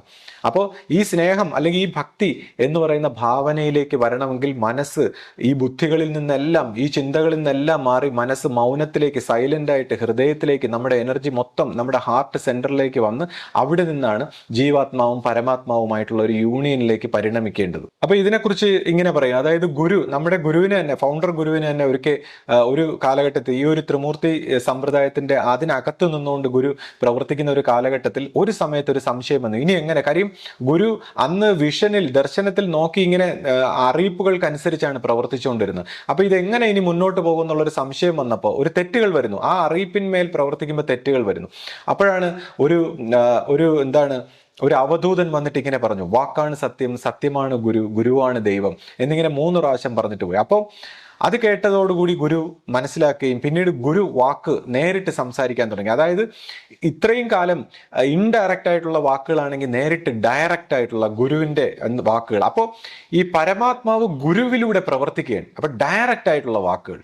അപ്പോൾ ഇവിടെ തന്നെ നമ്മളിപ്പോൾ ഗുരുവിൻ്റെ ദേഹവിയോഗത്തിന് ശേഷം ശിഷ്യപൂജിത ഈ ഒരു തലത്തിലേക്ക് വരുമ്പോൾ അവസ്ഥാപൂർത്തീകരണത്തിന് മുമ്പ് ഗുരു തന്നെ സൂക്ഷ്മത്തിൽ നിന്നുകൊണ്ട് പറഞ്ഞു കൊടുത്താണ് പലതും ചെയ്യിച്ചത്. എന്നാൽ ഗുരുവിൻ്റെ അവസ്ഥാ പൂർത്തീകരണത്തിന് ശേഷം ഡയറക്റ്റാണ്. അതായത് ഡയറക്റ്റ് പരമാത്മാവിന് പ്രവർത്തിക്കണമെങ്കിൽ ഡയറക്റ്റ് ആയിട്ട് മാത്രമേ പ്രവർത്തിക്കാൻ പറ്റൂ. അതായത് ഡയറക്റ്റ് ഈ ഗുരു സംസാരിക്കുന്ന വാക്കുകളിലൂടെയാണ് പ്രവർത്തിക്കുക, അല്ലാതെ ഇൻഡയറക്റ്റ് ആയിട്ട് പറയുന്നത് അത് ശരിയാവില്ല. അപ്പോൾ അതിനെക്കുറിച്ച് ഇങ്ങനെയാണ് പറയുന്നത്, ഒരു ഗുരു ഇപ്പൊ ശിഷ്യപൂജിതയൊക്കെ സംബന്ധിച്ച് നമ്മൾ പറയുകയാണെങ്കിൽ ഒരേ സമയം പരമാത്മാവും, ഹയസ്റ്റ് അതിൻ്റെ കോറിൽ പരമാത്മാവും, ഒരു മെസ്സഞ്ചർ പോലെ അല്ലെങ്കിൽ ഒരു ഗുരുവിനെ പോലത്തെ ഒരു അവസ്ഥയും, എന്നാൽ ഒരു ഓർഡിനറി സാധാരണ ബീയിങ്ങും. അതായത് ഏറ്റവും ടിപ്പിലെ ഒരു സാധാരണ ബീയിങ്, നമ്മളെ പോലത്തെ മനസ്സും ചിന്തകളും വിഷമങ്ങളും എല്ലാം ഉള്ള ഒരു സാധാരണ ബീയിങ്ങും, എന്നാൽ കോറിൽ പരമാത്മാവും. അപ്പൊ ഈ കോറിൽ പരമാത്മാവായിട്ട് ഈ 3 തലങ്ങളിൽ വർത്തിക്കുന്ന ഒരു വ്യക്തിയാണ് ഗുരു. അപ്പൊ ഈ ഗുരുവിനെ നമ്മൾ അതിനകത്തുള്ള ഗുരുവിനെ സ്നേഹിക്കുന്നതിലൂടെ, ഗുരുവിനെ സറണ്ടർ ചെയ്യുന്നതിലൂടെ നമ്മൾ പരമാത്മാവുമായിട്ടാണ് ബന്ധം. ഈ പരമാത്മാവിന് ബന്ധം വരാൻ ഇങ്ങനെയുള്ള ഒരു ഗുരു മനുഷ്യ രൂപത്തിൽ വൈബ്രേറ്റ് ചെയ്യുന്ന, ആ പരമാത്മാവിന്റെ തലത്തിൽ നിന്ന് വൈബ്രേറ്റ് ചെയ്യുന്ന ഗുരുവിലൂടെ മാത്രമേ മനുഷ്യന് ഈ ഒരു ബന്ധം പരമാത്മാവായിട്ട് ഉണ്ടാക്കാൻ പറ്റും. അത് തന്നെ ഗുരുവിന്റെ അവിടെ നിന്ന് ഇങ്ങോട്ടാണ് ബന്ധം. അൺകോൺഷ്യസ് തലത്തിരിക്കുന്ന മനുഷ്യന്റെ ബന്ധത്തിന് ലിമിറ്റേഷനാണ്. അപ്പോൾ തന്നെ ഇതുപോലെ മനുഷ്യ സമൂഹങ്ങളെല്ലാം വരുമ്പോൾ ഈ ഗുരുവിന്റെ മുമ്പിൽ വന്ന് വണങ്ങുമ്പോൾ ഒരു ബന്ധം ഉണ്ടാവുകയാണ്. അപ്പോൾ മനുഷ്യന്റെ കാർമ്മികമായ കർമ്മദോഷങ്ങളും അവന്റെ സംസ്കാരങ്ങളും സഞ്ചയങ്ങളും എല്ലാം അഴിഞ്ഞു പോകാനുള്ള ഒരു വഴിയാണ് സത്യം പറഞ്ഞ. അവൻ ഈ പറയുന്ന അവന്റെ തപസ്സും മറ്റു പ്രവൃത്തികളൊന്നും ഇല്ലാതെ ഒരു വണങ്ങൽ കൊണ്ട്, ഇതിന്റെ മുമ്പിൽ നമസ്കരിച്ചുകൊണ്ട്, അല്ലെങ്കിൽ ഈ ഒരു സ്നേഹബന്ധം കൊണ്ട്, അല്ലെങ്കിൽ ഗുരുവിന്റെ ഒരു നോട്ടം കൊണ്ട് ഇതെല്ലാം അഴിഞ്ഞു പോവുകയാണ്. എന്നിട്ട് ഈ ഗുരുവാക്കനുസരിച്ച് പ്രവർത്തിച്ച് ജീവിക്കുമ്പോൾ പരിവർത്തനം ഉണ്ടാവുകയാണ്. എന്നിട്ട് നമ്മൾ സ്വാഭാവികമായ ഒരു മനുഷ്യ ജീവിതം നയിക്കുകയാണ്. അല്ലാതെ നമ്മൾ ഈ പറയുന്ന നിനക്ക് തപസ്സോ അല്ലെങ്കിൽ മറ്റ് കർമ്മങ്ങളോ അല്ല. ഒരു ഗുരുമാർഗത്തിലുള്ളവർ സ്വാഭാവിക ജീവിതത്തിലൂടെ പരിണമിക്കുന്നു. അതാണ് ഇതിന്റെ വഴി. ഇപ്പൊ ആശ വീഡിയോയുടെ തുടക്കത്തിൽ ഇങ്ങനെ ചോദിച്ചു, നമ്മുടെ സഫറിങ്ങും പ്രശ്നങ്ങളും പ്രോബ്ലംസും ഇതിനെന്താണ് ഒരു വഴി എന്ന് ചോദിച്ചപ്പോൾ സത്യം പറഞ്ഞാൽ ഒരു വഴിയില്ല എന്നുള്ളതാണ്. ഓരോരുത്തരുടെയും നേരത്തെ നിശ്ചയിച്ച, ഇപ്പൊ ജാതകം അവർ തന്നെ പറയുന്നു, ജ്യോത്സ്യന്മാരോട് ചോദിച്ചാൽ പറയും അതിന് ചെറിയ അങ്ങോട്ടോ ഇങ്ങോട്ടോ എന്തെങ്കിലുമൊക്കെ ചെറിയ ആരാധന കൊണ്ട് ചെറിയ മാറ്റം വരുത്താമെന്നല്ലാതെ it is all pre destined എന്ന് പറയുന്നു. അതുപോലെ തന്നെ ഈ പറയുന്ന ഓരോരുത്തരുടെയും തലവിധിയാണ്. അപ്പൊ ഇതിനെ മാറ്റാനായിട്ടുള്ള ഒരു വിധി മറ്റ് ആരാധനാ സമ്പ്രദായങ്ങളിൽ ഒന്നും ഇല്ലാതിരിക്കുമ്പോൾ ഈ പരമാത്മാവിന്റെ സ്വഭാവത്തിൽ മാത്രം, ആ ദൈവ കനിവിനാൽ ഇതിനൊരു മാറ്റം വരുത്താനുള്ള ഒരു സ്വഭാവമുണ്ടെന്ന് നമ്മുടെ ഗുരു അറിയിപ്പ് തന്നിട്ടുണ്ട്. അപ്പോൾ ഗുരു ആ ഒരു പരമാത്മ സ്വഭാവത്തിലുള്ള ഒരു അറിയിപ്പിൽ നിന്ന് നമുക്ക് ഇങ്ങനെ ഒരു കർമ്മവിധി അല്ലെങ്കിൽ കർമ്മഗതിയെ മാറ്റാൻ ഒരു ഗുരുമാർഗത്തിൽ അതിനുള്ളൊരു വഴിയുണ്ടെന്ന് ഗുരു അറിയിക്കുന്നു. അപ്പോൾ തന്നെ അവിടെ തന്നെ ഈ പറയുന്ന നമ്മൾ ഈ പറയുന്ന കർമ്മഗതികളും അതിന് ഓരോ പാഠമാണ്, ഓരോ അവസ്ഥയാണെന്ന് മനസ്സിലാക്കുമ്പോൾ, അല്ലെങ്കിൽ അവനവൻ അനുഭവിക്കേണ്ടതാണെന്ന് മനസ്സിലാക്കുമ്പോൾ ഇതിന്റെ ഗുരുവിന്റെ ഒരു കാഴ്ചയിൽ ഗുരു പറയുന്ന രീതിയിൽ ചില ട്വിസ്റ്റുകൾ ചെയ്തുകൊണ്ട്, അല്ലെങ്കിൽ ഗുരു മറ്റു ചില വിഷമങ്ങളിലൂടെ കടത്തി കൊണ്ടുപോയിക്കൊണ്ട് ഈ കർമ്മ ഗതികളെ പൊട്ടിച്ചു കളയുന്ന ഒരു രീതിയുണ്ട്. അപ്പൊ തന്നെ പലപ്പോഴും പലപ്പോഴും ചിലപ്പോൾ ഈ ഒരു വിഷമങ്ങളിലൂടെയൊക്കെ കടന്നു പോകുമ്പോൾ പലരും ഇങ്ങനെ സംശയിക്കാറും അല്ലെങ്കിൽ പഴയ സ്വഭാവത്തിലൊക്കെ പലർക്കും തെറ്റിദ്ധാരണയൊക്കെ ഉണ്ടായിട്ടുള്ള സാഹചര്യങ്ങളൊക്കെ ഉണ്ടായിട്ടുണ്ട്. പലരും ഈ ആഗ്രഹ സഫലീകരണവുമായി ബന്ധപ്പെട്ടൊക്കെയാണ് ഈ ഗുരുമാർഗത്തെ കാണുന്നത്. അഫ്കോഴ്സ് ആഗ്രഹങ്ങളെല്ലാം സാധിക്കാനുള്ള വഴി അതൊരു മറ്റൊരു തലത്തിലാണ്. നമ്മുടെ ആഗ്രഹങ്ങളും ജീവിതത്തിന്റെ സ്വപ്നങ്ങളും ഓരോരുത്തരുടെ കോൺഷ്യസ്നെസ്സിൽ വരുന്നത് സഫലീകരിക്കാനുള്ള വഴി അത് മറ്റൊരു രീതിയിലാണ്. എന്നാൽ ഈ പറയുന്ന ഒരുപാട് കാര്യങ്ങൾ നമ്മൾ അനുഭവിക്കാനും അല്ലെങ്കിൽ അത് കൊണ്ട് അല്ലെങ്കിൽ ഈ ഒരു നമ്മുടെ മാനസികാവസ്ഥയെ മാറ്റിക്കൊണ്ട് അല്ലെങ്കിൽ കോൺഷ്യസ്നെസ്സിനെ ഉയർത്തിക്കൊണ്ട് ഈ അനുഭവങ്ങളൊന്നും നമ്മളെ ബാധിക്കാത്ത ഒരു തലത്തിലേക്ക് അല്ലെങ്കിൽ ആ ഒരു ഉണർച്ചയിലേക്ക് പരിണമിപ്പിക്കുന്ന ചില വശങ്ങളാണ്. ഞാൻ നേരത്തെ പറഞ്ഞ പോലെ ആത്മാവിന്റെ ബോധത്തിലേക്ക് പരിണമിപ്പിക്കുന്ന ഒരു വശമാണ് ഈ ഗുരുമാർഗങ്ങളിലൂടെ നമ്മളെ പഠിപ്പിക്കുന്നത്. ഇപ്പൊ തന്നെ നമ്മളിപ്പോ പറയും, അതായത് ഓരോ വ്യക്തികളും ഇപ്പൊ കഴിഞ്ഞ ദിവസം ഇപ്പൊ അമ്മ എന്നോടൊന്ന് സംസാരിക്കുകയാണ്. അമ്മ നമ്മളെല്ലാവരും കൂടെ സംസാരിച്ചുകൊണ്ടിരിക്കുമ്പോൾ അമ്മ ഇങ്ങനെ എന്തോ പറഞ്ഞിട്ട് എന്താ പറഞ്ഞത് എന്ന് ചോദിച്ചു. അപ്പൊ ഞാൻ പറഞ്ഞ അമ്മ ആക്ച്വലി അമ്മയുടെ സ്വപ്ന ലോകത്ത് അമ്മയുടെ ഒരു ലോകത്ത് എന്തൊക്കെയോ സംസാരങ്ങൾ കേട്ടുകൊണ്ടിരിക്കുകയാണ്. നിരന്തരം അമ്മ അത് കേട്ടുകൊണ്ടിരിക്കുകയാണ്. എന്നിട്ട് അമ്മ ഈ ലോകത്തുണ്ടെന്ന് അറിയിക്കാൻ വേണ്ടി കുറച്ച് എന്തോന്നെന്ന് ചോദിക്കുന്നതാണ്. അതാണ് അമ്മയ്ക്ക് ചെവി കേൾക്കാത്തത്. അമ്മ എന്തോ കേട്ടുകൊണ്ടിരിക്കുകയാണ്.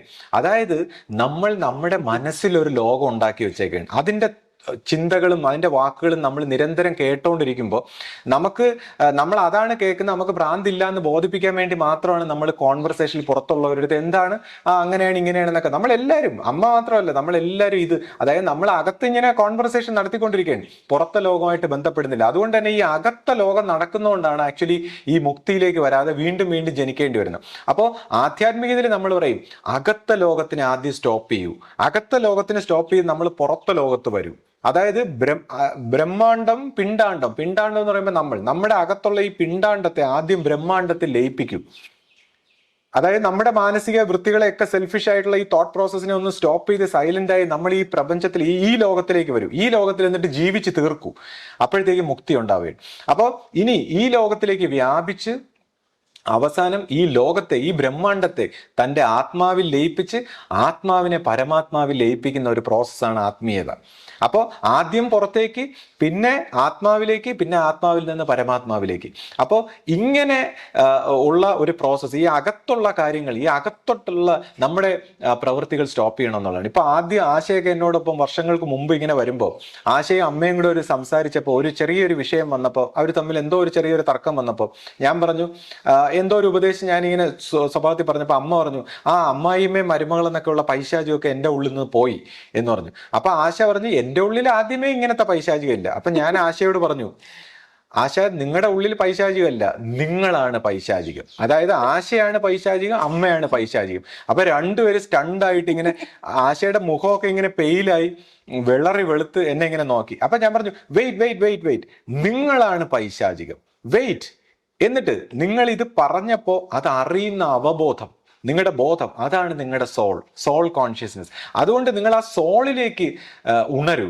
അല്ലാതെ നിങ്ങൾ ഈ മൈൻഡിന്റെ റിയാക്ഷൻസിൽ ഇങ്ങനെ ഇടന്ന് ഇളകാതിരിക്കൂ. അപ്പോൾ നമ്മൾ ആ സോളിലേക്ക് ഉണരാനുള്ള നമ്മളാണ് പൈശാചി എന്ന് വെച്ചാൽ നമ്മുടെ അഹന്താ സ്വഭാവത്തിൽ ഇരുന്നുകൊണ്ട് നമ്മുടെ എനിമി ആയിട്ടുള്ള നമ്മളെ ഓരോരുത്തരെയും ഈശ്വരൻ എന്ന് പറയുന്ന ഒരു സ്റ്റേറ്റ് നിയന്ത്രിക്കുന്നു. അപ്പൊ അവിടെയാണ് ഗുരു പറഞ്ഞത്, നമ്മൾ ഈ അറിയപ്പെടുന്ന ഓരോ ദേവ സ്വഭാവങ്ങൾ, ഈശ്വര സന്നിധാനം, ഇതെല്ലാം ഒരു സ്റ്റേറ്റിന്റെ അകത്താണെങ്കിൽ അടുത്ത ദൈവ സന്നിധാനം, ബ്രഹ്മസന്നിധാനം, പരബ്രഹ്മ സന്നിധാനം, പിന്നെ ഗുരു ഒരു ആദിസങ്കല്പ സ്വഭാവത്തെ കുറിച്ചൊക്കെ പറയുന്നുണ്ട്. അപ്പൊ ഇത്രയും ഗോഡായിട്ടുള്ള പ്യുവർ ഗോഡായിട്ടുള്ള സ്റ്റേറ്റൊക്കെ അതിന്റെ അങ്ങേ അറ്റത്തിരിക്കുമ്പോൾ ആ സ്റ്റേറ്റിന് നമ്മളിപ്പോൾ ഇരിക്കുന്ന ഈ സിസ്റ്റം എററായിട്ടുള്ള സ്റ്റേറ്റുമായിട്ട് ഒരു ബന്ധവും ഇല്ലാതിരിക്കുമ്പോൾ ഇതിനെ ബന്ധപ്പെടുത്താനുള്ള ഒരു കണ്ണിയാണ് ഈ പറയുന്ന പോലുള്ള ഗുരുമാർഗം. അപ്പോൾ അങ്ങനെയുള്ള ഗുരുമാർഗത്തിന്റെ ഒരു സ്വഭാവത്തിൽ ഇപ്പോൾ നമ്മുടെ തന്നെ ഇപ്പോൾ ആശ്രമത്തിന്റെ ഒരു ട്രാൻസിഷൻ പീരീഡിൽ ഇപ്പോൾ ഫസ്റ്റ് ഗുരു പോയി സെക്കൻഡ് ഗുരുവിന്റെ ഒരു സമയം വന്നപ്പോൾ ഒരുപാട് പേർക്ക് സംശയം ഉണ്ടായി. അപ്പം ഇപ്പൊ ഗുരു തന്നെ ശരീരത്തിൽ ഉണ്ടായിരുന്ന ഒരു കാലഘട്ടത്തിൽ ഗുരു ഒരുപാട് സഹിച്ചിരുന്നു എന്നുള്ളതാണ്. നമ്മളെപ്പോലത്തെ സാധാരണ ജനങ്ങളെ ഇത്രയും ഇന്റലിജന്റ് ആയിട്ടുള്ള ഒരു വിഷയം കൺവേ ചെയ്യാനുള്ള ഒരു വിഷമം വരുമ്പോൾ സാധാരണ ജനങ്ങളെ ഇതിനകത്ത് കോർഡിനേറ്റ് ചെയ്ത് കൊണ്ടുപോകാൻ ഗുരു ഒരുപാട് സഹിച്ചിരുന്നു, അഡ്ജസ്റ്റ് ചെയ്തിരുന്നു. എല്ലാവരുടെയും ഗുരു ഒരു സിസ്റ്റം ഉണ്ടാക്കി ആ സിസ്റ്റത്തിനകത്ത് താൻ ഒന്നും അല്ലാത്ത രീതിയിലാണ് ഗുരു ഇരുന്നത്. അപ്പോൾ ഗുരുവിന് പലപ്പോഴും ഒരുപാട് വിഷമങ്ങൾ മനുഷ്യരീയം നമ്മളെപ്പോലുള്ളവർ ഉണ്ടാക്കുന്ന ഈ ഈഗോയിസ്റ്റിക് ആയിട്ടുള്ള ഇഷ്യൂസിലെല്ലാം വിഷമിച്ചു. അത് നിയന്ത്രിക്കാനും പറഞ്ഞു മനസ്സിലാക്കാനും ഒക്കെ ഒരുപാട് വിഷമിച്ചിരുന്നു.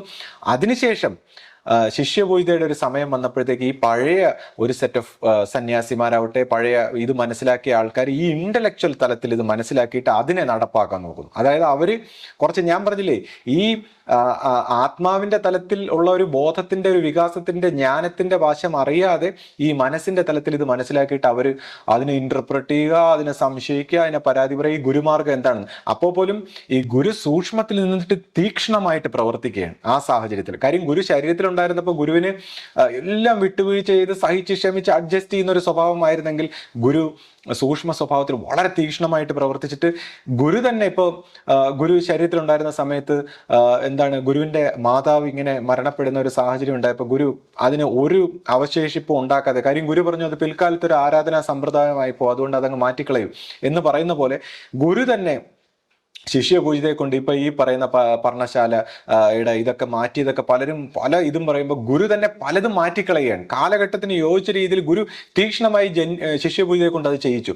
അപ്പോൾ അങ്ങനെയൊക്കെ ചെയ്യിക്കുമ്പോൾ പലർക്കും ഇത് മനസ്സിലാവുന്നില്ല, ചുറ്റുവട്ടത്തുള്ളവർ. അപ്പൊ ഇത് മനസ്സിലാകാതിരിക്കുമ്പോൾ ശിഷ്യപൂജിതയുടെ ഒരു ആധ്യാത്മിക പരിണാമത്തിനും കൂടെ വേണ്ടിയാണ്. അതായത് ഈ തീക്ഷ്ണമായ വാക്കുകൾ പറഞ്ഞ് അത് ചെയ്യിക്കുമ്പോൾ കൂടെയുള്ളവർക്ക് ആർക്കും ഇത് മനസ്സിലാവുന്നില്ല, കുറ്റപ്പെടുത്തുന്നു. അപ്പൊ ഇതെല്ലാം കൂടെ കൊണ്ട് ശിഷ്യപൂജിതയ്ക്ക് അവസാനം തൻ്റെ ആന്തരികതയിലേക്ക് അങ്ങ് പോയി ഈ പറയുന്ന ഒരു സത്യത്തിലേക്ക് പ്ലഞ്ച് ചെയ്ത് പോകേണ്ട ഒരു അവസരം ഉണ്ടാകുന്നു. അപ്പൊ ഗുരു ശിഷ്യ ബന്ധത്തിലൂടെ ഗുരു ഇങ്ങനെയെല്ലാം പ്രവർത്തിക്കുകയാണ്. അതിനുശേഷം ഇപ്പൊ ഗുരു ശിഷ്യപൂജിത സംസാരിച്ചുകൊണ്ടിരിക്കുമ്പോൾ ആദ്യകാലത്തെല്ലാം വളരെ ഡെഡിക്കേറ്റഡ് ആയിട്ടുള്ള ഒരു രീതിയിൽ നല്ല രീതിയിൽ പോയെങ്കിലും ഈ ഗുരുവിനെ ഈ പറയുന്ന ഈ ദൈവിക സ്വഭാവത്തെ മാനിച്ചുകൊണ്ട് പോയെങ്കിലും പിന്നീട് പല രീതിയിലും നമ്മൾ സംശയ സ്വഭാവത്തിലൊക്കെ പലരും പല തലത്തിലും പ്രവർത്തിച്ചു തുടങ്ങിയപ്പോൾ അതിൻ്റെതായ ഒരു അപജയങ്ങൾ. അപ്പോൾ ഇവിടെ നമ്മൾ മനസ്സിലാക്കേണ്ട ഈ പറയുന്ന മനസ്സുകൊണ്ട് മനസ്സിലാക്കാത്ത ഒരു കാര്യമാണ്, അല്ലെങ്കിൽ മനസ്സുകൊണ്ട് ഇതിനെ ഇങ്ങനത്തെ കാര്യങ്ങൾ മനസ്സിലാക്കാൻ പറ്റാതെ വരുമ്പോൾ എങ്ങനെ ആ ഗുരുവിൻ്റെയോടുള്ള ഒബീഡിയൻസിൽ, സറണ്ടറിൽ, ഇതൊരു എന്താണ് മനുഷ്യന്റെ പേഴ്സണലായിട്ടുള്ള പ്രോബ്ലത്തെക്കാൾ ഉപരി ഇതൊരു ലോക നന്മയെ കരുതി ഇപ്പോൾ മനുഷ്യരാശിയെ നശിപ്പിക്കുന്ന സ്വഭാവത്തിലേക്കൊക്കെ പരിണമിക്കുന്ന ചില സിസ്റ്റം എററായിട്ടൊക്കെ പ്രവർത്തിക്കുന്ന ഒരു സമയത്ത് മനുഷ്യന്റെ തലമുറയ്ക്ക് വേണ്ടി, അതായത് ഇപ്പൊ ഈ ഇടയ്ക്ക് ഞാനിപ്പോ ഓരോ സിനിമയിലും ഓരോ എലമെന്റ് ആണ്. ഇപ്പൊ കൽക്കി എന്ന് പറയുന്ന ഒരു സിനിമ കണ്ടപ്പോൾ അതിനകത്ത് ഇതേപോലെ ഒരു വലിയ ദൈവ സ്വഭാവത്തിൽ ഒരു കമലഹാസൻ ആന്റി ഹീറോ ആണ്. അദ്ദേഹം ഇങ്ങനെ എല്ലാ മനുഷ്യരാശിയെ പീഡിപ്പിച്ചുകൊണ്ട് അദ്ദേഹം ഒരു പ്രത്യേകമായ ഒരു ലൈഫ് ഉണ്ടാക്കുന്നു, ഒരു സുഭിക്ഷത ഉണ്ടാക്കുന്നു, ഒരു ആർട്ടിഫിഷ്യൽ ഇന്റലിജൻസ് ഒക്കെ പോലെ വേറെ എന്തൊക്കെയോ ചെയ്യുന്നു, എന്നിട്ട് സാധാരണ സോൾ ബീയിങ്സ് ആയ മനുഷ്യരായിട്ട് ടോർച്ചർ ചെയ്യുന്നു. അപ്പൊ ഈ ഒരു സാഹചര്യത്തിൽ ഈ സാധാരണ മനുഷ്യരെല്ലാവരും കൂടെ നമ്മുടെ തലമുറയ്ക്ക് വേണ്ടി എന്നും പറഞ്ഞ് അവരെന്ത് സാക്രിഫൈസ് ചെയ്തും പ്രവർത്തിക്കുന്നു. അതായത് അതിലിങ്ങനെ പറയുന്നത്, എനിക്ക് ആ ഒരു എലമെന്റ് ആണ് ഇഷ്ടപ്പെട്ടത്, നമ്മുടെ സന്തതിക്കാഹ എന്നാണ് അവര് തമിഴിൽ ഇങ്ങനെ പറയുന്നത്. അപ്പൊ സന്തതിക്കാക, അപ്പോ സന്തതിക്ക് വേണ്ടി എന്നും പറഞ്ഞുകൊണ്ട് അവര് പ്രവർത്തിക്കുന്നു. അപ്പൊ ഗുരുവും പറഞ്ഞു നമ്മുടെ സന്തതിക്ക് വേണ്ടി, നമ്മുടെ തലമുറയ്ക്ക് വേണ്ടി നമ്മൾ പ്രവർത്തിക്കൂ. അങ്ങനെയാണ് തലമുറകളെ ശുദ്ധി ചെയ്യാനുള്ള ഒരു പ്രോസസ്സ്. അപ്പൊ ആ ഒരു പ്രോസസ്സിൽ മനുഷ്യരാശി ഇങ്ങനെ വലിയ വിപത്തുകൾ കാത്തിരിക്കുന്ന ഒരു അവസരത്തിൽ നമ്മുടെ സന്തതിക്ക് വേണ്ടി, തലമുറയ്ക്ക് വേണ്ടി, മനുഷ്യരാശിയുടെ ഈ മുന്നേറ്റത്തിന് വേണ്ടി, ആ ദൈവമാർഗവുമായി ബന്ധപ്പെട്ട് പോകാനുള്ള ഒരു വഴിക്ക് വേണ്ടി ഗുരു ഇങ്ങനെ പ്രവർത്തിക്കുമ്പോൾ, ഈ ശിഷ്യപൂജിതയുടെ ഈ രീതിയിൽ പ്രവർത്തിക്കുമ്പോൾ അതിനകത്ത് തന്നെ മനസ്സിലാക്കാത്ത സ്വഭാവത്തിൽ നമ്മളെല്ലാവരും ഓരോരുത്തർക്കും എല്ലാം അറിയാം, ഫിലോസഫികളൊക്കെ അറിയാമെന്ന് പറഞ്ഞ് പലരും പല രീതിയിൽ പ്രവർത്തിക്കുന്നു. ഇത് ഈ സിസ്റ്റം എററായിട്ടുള്ള ഒരു പൈശാചിക സ്വഭാവത്തിന്റെ പ്രവർത്തനമാണ്. ഇപ്പൊ ഇതിനകത്തുനിന്ന് ഈ മാറ്റി നിർത്തിയവർ, ഇപ്പൊ മറ്റേ ഒരു സാറിന്റെ പേരൊക്കെ പറഞ്ഞുണ്ടല്ലോ ഇവര്, ആ സാറും ഇവരെയൊക്കെ മാറ്റി നിർത്തി അവർ ഈ പാണ്ഡിത്യ സ്വഭാവത്തിൽ കുറെ കാര്യങ്ങൾ മനസ്സിലാക്കിയിട്ട് ഗുരുവിന്റെ മാർഗം മനസ്സിലാക്കാതെ വരുമ്പോൾ അവരെയൊക്കെ അങ്ങ് മാറ്റി നിർത്തേണ്ടി വരികയാണ്. കാര്യം ഇപ്പോഴും അദ്ദേഹം ഇരുന്ന് പാണ്ഡിത്യ സ്വഭാവത്തിൽ ഓരോന്നൊക്കെ പറയുമ്പോൾ ഞാൻ പറയുന്നു ഈ സിസ്റ്റം എററിന്റെ ഒരു സംഭാഷണമാണ്. എല്ലാ ഗുരുമാർഗങ്ങളും നശിപ്പിച്ചിട്ടുള്ള, കാലക്രമത്തിൽ നശിപ്പിച്ചിട്ടുള്ള ആ സിസ്റ്റം എററിന്റെ വക്താക്കളായിട്ടാണ് എനിക്ക് ഇതുപോലുള്ള വെറും മണ്ടൈനായിട്ടുള്ള മനസ്സുകൊണ്ട് എന്താണ് ഇതിനെയൊക്കെ മനസ്സിലാക്കിയിട്ടുള്ള കുറെ സാധാരണ സ്ത്രീ സ്വഭാവത്തിലും പുരുഷ സ്വഭാവത്തിലും ഒക്കെ ഉള്ള ഈ ചിന്തകൾ കൊണ്ട് ഇതിനെ നശിപ്പിക്കാൻ ശ്രമിക്കാതെ, നമ്മുടെ ബുദ്ധി ഇത് ഉപയോഗിക്കാതെ, നമ്മൾ ഇത്രയും വർഷങ്ങൾ കൊണ്ട് ഇതിന്റെ ഒരു നന്മ, ഇതിന്റെ ഒരു വെളിച്ചം ഈ നമ്മുടെ ഗുരുവിനോടൊപ്പം നിന്നുകൊണ്ട് ഇത് മനസ്സിലാക്കിയെങ്കിൽ ആ ഗുരുമാർഗം തെറ്റില്ല എന്നും അതിൽ ഗുരു തന്നെയാണ് എപ്പോഴും നിയന്ത്രിക്കുന്നതെന്നും ഉള്ള ബോധമുണ്ടെങ്കിൽ നമ്മൾ അതിനുവേണ്ടി, ആ ലോക നന്മയ്ക്ക് വേണ്ടി, ലോകത്തിന്റെ സകല മനുഷ്യരാശിക്കും സകല മതങ്ങൾക്കും സകല ജീവചരാചരങ്ങൾക്കും വേണ്ടിയുള്ള ഒരു വലിയ വിഷയമാണെന്ന് മനസ്സിലാക്കിയിട്ട് നമുക്ക് അതിനോടൊപ്പം യുണൈറ്റ് ചെയ്യാനും, അവിടെ തന്നെ മറ്റു വ്യക്തികളുടെ വലിപ്പങ്ങൾ, ഇപ്പോൾ ഒരു വ്യക്തി പറയുന്നു എൻ്റെ അവസ്ഥ ഇത്രയാണ്, അല്ലെങ്കിൽ ഇന്ന സന്യാസിക്ക് ഇത്ര അവസ്ഥയുണ്ട്, കർമ്മശേഷിയുണ്ട്, കാര്യമുണ്ട്, ഇതൊക്കെ വെറുതെയാണ്. ഈ വലിയ ആ പരമാത്മ ചൈതന്യത്തിന് മുമ്പ് ഇതിനെന്ന് എന്ത് പ്രസക്തിയുള്ളോ? മാനസിക തലത്തിലുള്ള എന്തെങ്കിലും അവസ്ഥകളോ എന്തെങ്കിലും കാര്യങ്ങൾക്കൊന്നും ഒരു പ്രസക്തി ഇല്ല എന്നുള്ളതാണ്. വ്യക്തിഗതമായിട്ടുള്ള ഈ ഒരു സത്യത്തിൻ്റെക്ക് സന്തതി പരമ്പരയ്ക്ക് വേണ്ടി മനുഷ്യരാശിക്ക് വേണ്ടി നമ്മൾ പ്രവർത്തിക്കുമ്പോൾ ഇതിനൊന്നും നമ്മുടെ ഓരോ വ്യക്തിഗതമായിട്ടുള്ള ഈ ചിന്താഗതിക്ക് ഇവിടെ പ്രസക്തി ഇല്ല എന്നുള്ളതാണ്. ഇപ്പൊ എന്നെ സംബന്ധിച്ച് ഞാൻ വീഡിയോ എടുത്തു തുടങ്ങുമ്പോൾ ആദ്യ കാലഘട്ടത്തിൽ തന്നെ എനിക്ക് ഏറ്റവും അധികം സപ്പോർട്ട് തന്നിട്ടുള്ളതാണ് ധർമാനന്ദ സ്വാമി. അദ്ദേഹത്തിന്റെ ദേഹവിയോഗമായിരുന്നു കഴിഞ്ഞ ദിവസം. അപ്പോൾ അദ്ദേഹം എന്നെ ആദ്യം മുതലേ എനിക്ക് എപ്പോഴും എൻ്റെ ഓരോ കമൻറ്റുകൾ എനിക്ക് പേഴ്സണലായിട്ട് എനിക്ക് തരാറുണ്ട്, എൻകറേജ് ചെയ്യാറുണ്ടായിരുന്നു. അപ്പോൾ അദ്ദേഹം എന്നെ സംബന്ധിച്ച് വലിയൊരു നഷ്ടമാണ് അദ്ദേഹത്തിൻ്റെ ഒരു ഗ്യാപ്പ്. അപ്പോൾ അദ്ദേഹത്തിൻ്റെ ആ ദേഹവിയോഗത്തിന് അവിടെ ഞാനിങ്ങനെ ചടങ്ങുകളിൽ പങ്കെടുക്കുമ്പോൾ അവിടെ നമ്മുടെ ആശ്രമത്തിൽ ചെന്ന് ആ സമയത്ത് ഞാൻ ഈ വീഡിയോ ഒക്കെ എടുത്ത് കുറേ കമൻറ്റുകൾക്കൊക്കെ പറഞ്ഞ് എൻ്റെ തല മൊത്തം മരവിച്ചണക്കിരിക്കുകയാണ്. എനിക്ക് ദേഷ്യവും വരുന്നുണ്ട് പല കാര്യങ്ങളും. അപ്പോൾ ആശ്രമത്തിൽ അവിടെ ചെല്ലുമ്പോൾ ഗുരുനാമത്തിൻ്റെ നമ്മുടെ സന്യാസി സ്വഭാവത്തിലുള്ള എല്ലാവരും ചേർന്ന് നമ്മുടെ ആ പ്യുവർ ആയിട്ടുള്ള ഒരു അറ്റ്മോസ്ഫിയറിൽ എല്ലാവരും ആ നാമജപം അതെല്ലാം കേട്ടപ്പോൾ പെട്ടെന്ന് എൻ്റെ മനസ്സിൽ നിന്ന് എൻ്റെ ഈ തലച്ചോറിന്ന് എന്താണ് ആ അരിച്ചിറങ്ങുന്നത് പോലെ അതെല്ലാം ഇറങ്ങിപ്പോകുന്നത് എനിക്ക് മനസ്സിലായി. ആ വേദനകളും ക്ഷീണവും എല്ലാം ഇങ്ങനെ ഇറങ്ങിപ്പോകുന്നതായിട്ട്. അപ്പോൾ അദ്ദേഹം നമ്മുടെ ആദരണീയ ഗുരുരത്നസ്വാമി അവിടെ നല്ലൊരു സ്പീച്ച് നടത്തി. പക്ഷേ ആ സ്പീച്ചിനേക്കാൾ കൂടുതൽ എനിക്കിഷ്ടപ്പെട്ടത് അദ്ദേഹം അവിടുത്തെ കാര്യങ്ങളെല്ലാം കഴിഞ്ഞിട്ട് കസേരകളൊക്കെ എടുപ്പിച്ച് ചെറുപ്പക്കാരെ കൊണ്ട് അദ്ദേഹം തന്നെ കസേരകളൊക്കെ അവിടെയൊക്കെ കൊണ്ടിടുന്നു. അപ്പോൾ നമ്മുടെ ഉള്ളിൽ ഭയങ്കരമായൊരു ഹർഷോന്മാദം. കാര്യം നമ്മുടെ ഏറ്റവും ടോപ്പായിട്ടുള്ള സന്യാസി തന്നെ ഏറ്റവും ഇതുപോലുള്ള കാര്യങ്ങൾ കാണിച്ചു തരുന്നു. അപ്പം ഇതെല്ലാം അതാണ് ഈ വലിപ്പ ചെറുപ്പങ്ങളൊന്നും ചിന്തിക്കാതെ ഇതെല്ലാം ഒരു മാതൃകാപരമായ സ്വഭാവമാണ്. ഇപ്പം നമ്മുടെ പ്രൈം മിനിസ്റ്റർ ഇങ്ങനെ തൂക്കുന്ന ഒരു സിറ്റുവേഷൻ വന്നപ്പോൾ ഒരുപാട് പേര് അദ്ദേഹത്തെ ഫോട്ടോ എടുക്കാനെന്ന് പരിഹസിക്കുന്നെങ്കിലും അതെല്ലാം സത്യം പറഞ്ഞാൽ ഏറ്റവും ഉയരത്തിലുള്ളവർ കാണിക്കുമ്പോൾ അത് ഭയങ്കര ഒരു മോട്ടിവേഷനാണ്, സാധാരണക്കാരെ സംബന്ധിച്ച് വലിയ മോട്ടിവേഷനാണ്. അപ്പം നമ്മുടെ ഏറ്റവും വലിയ ഈ അവസ്ഥകളൊന്നും പറയാതെ കർമ്മശേഷിയൊന്നും പറയാതെ ഏറ്റവും ഉയരത്തിലുള്ളവർ ഈ ദൈവത്തിന്റെ മുമ്പിൽ വന്ന് വണങ്ങുന്നത് നമുക്ക് കാണിച്ചു തരണമെന്നുള്ളതാണ്. എങ്ങനെ വണങ്ങണം എന്ന് വെച്ചാൽ അനന്തകോടി സൗരയുധങ്ങൾക്ക് അധിപനും ശിഷ്യന് ഈ ഇത്രയും അനുഭവത്തിലേക്ക് കടത്തിക്കൊണ്ടു പോകാൻ കഴിയുന്ന ആ പ്രകാശധാര ഒരു ഗുരുവിൽ ഇങ്ങനെ പ്രസരിക്കുമ്പോൾ അതിൻ്റെ മുമ്പിൽ എങ്ങനെ നിൽക്കണമെന്ന് ആ ഗുരുവിൻ്റെ സന്നിധിയിൽ നിൽക്കുന്ന ഓരോ സന്യാസിമാരും ഈ പറയുന്ന മഹത്തുക്കളായ സന്യാസി വര്യന്മാരും വന്ന് വണങ്ങി നമ്മുടെ മുമ്പ് കാണിച്ചു തരണം. ആ വാക്കുകൾ അനുസരിച്ച് പ്രവർത്തിച്ച് നടപ്പാക്കണം. അല്ലാതെ ഇവിടെ മനുഷ്യബുദ്ധി പ്രയോഗിക്കരുത്. ചിലത് പ്രാക്ടിക്കൽ അല്ലെന്ന് തോന്നും, ചിലത് പ്രോഫിറ്റബിൾ അല്ലെന്ന് തോന്നും. പക്ഷേ അങ്ങനെയൊക്കെ തോന്നുമ്പോൾ അതൊന്നും നമ്മൾ മുഖവിലേക്ക് എടുക്കാതെ ഇത്രയും വലിയ ആ വാക്കാണ് സത്യം എന്നുള്ള രീതിയിൽ പരമാത്മാവ് ഈ സ്വരൂപത്തിലൂടെ ഗുരുവിന്റെ സ്വരൂപത്തിലൂടെ സംസാരിക്കുമ്പോൾ അതിനെ മാനിച്ചെടുക്കാൻ നമുക്ക് കഴിഞ്ഞില്ലെങ്കിൽ ഉണ്ടാകുന്ന ഒരു ആപത്ത് നമുക്ക് മാത്രമല്ല അത് മനുഷ്യരാശിയെ സംബന്ധിച്ചാണ്. അപ്പോൾ അത് അങ്ങനെ ഒരു സ്വഭാവം വരാതെ നമുക്കിതെല്ലാം ചെയ്തെടുക്കാൻ ഒരു ദൈവകാരുണ്യം ഉതകട്ടെ എന്ന് ഗുരുവിനോട് പ്രാർത്ഥിച്ചുകൊണ്ട് സദ്ഗുരുവേശ്വരൻ.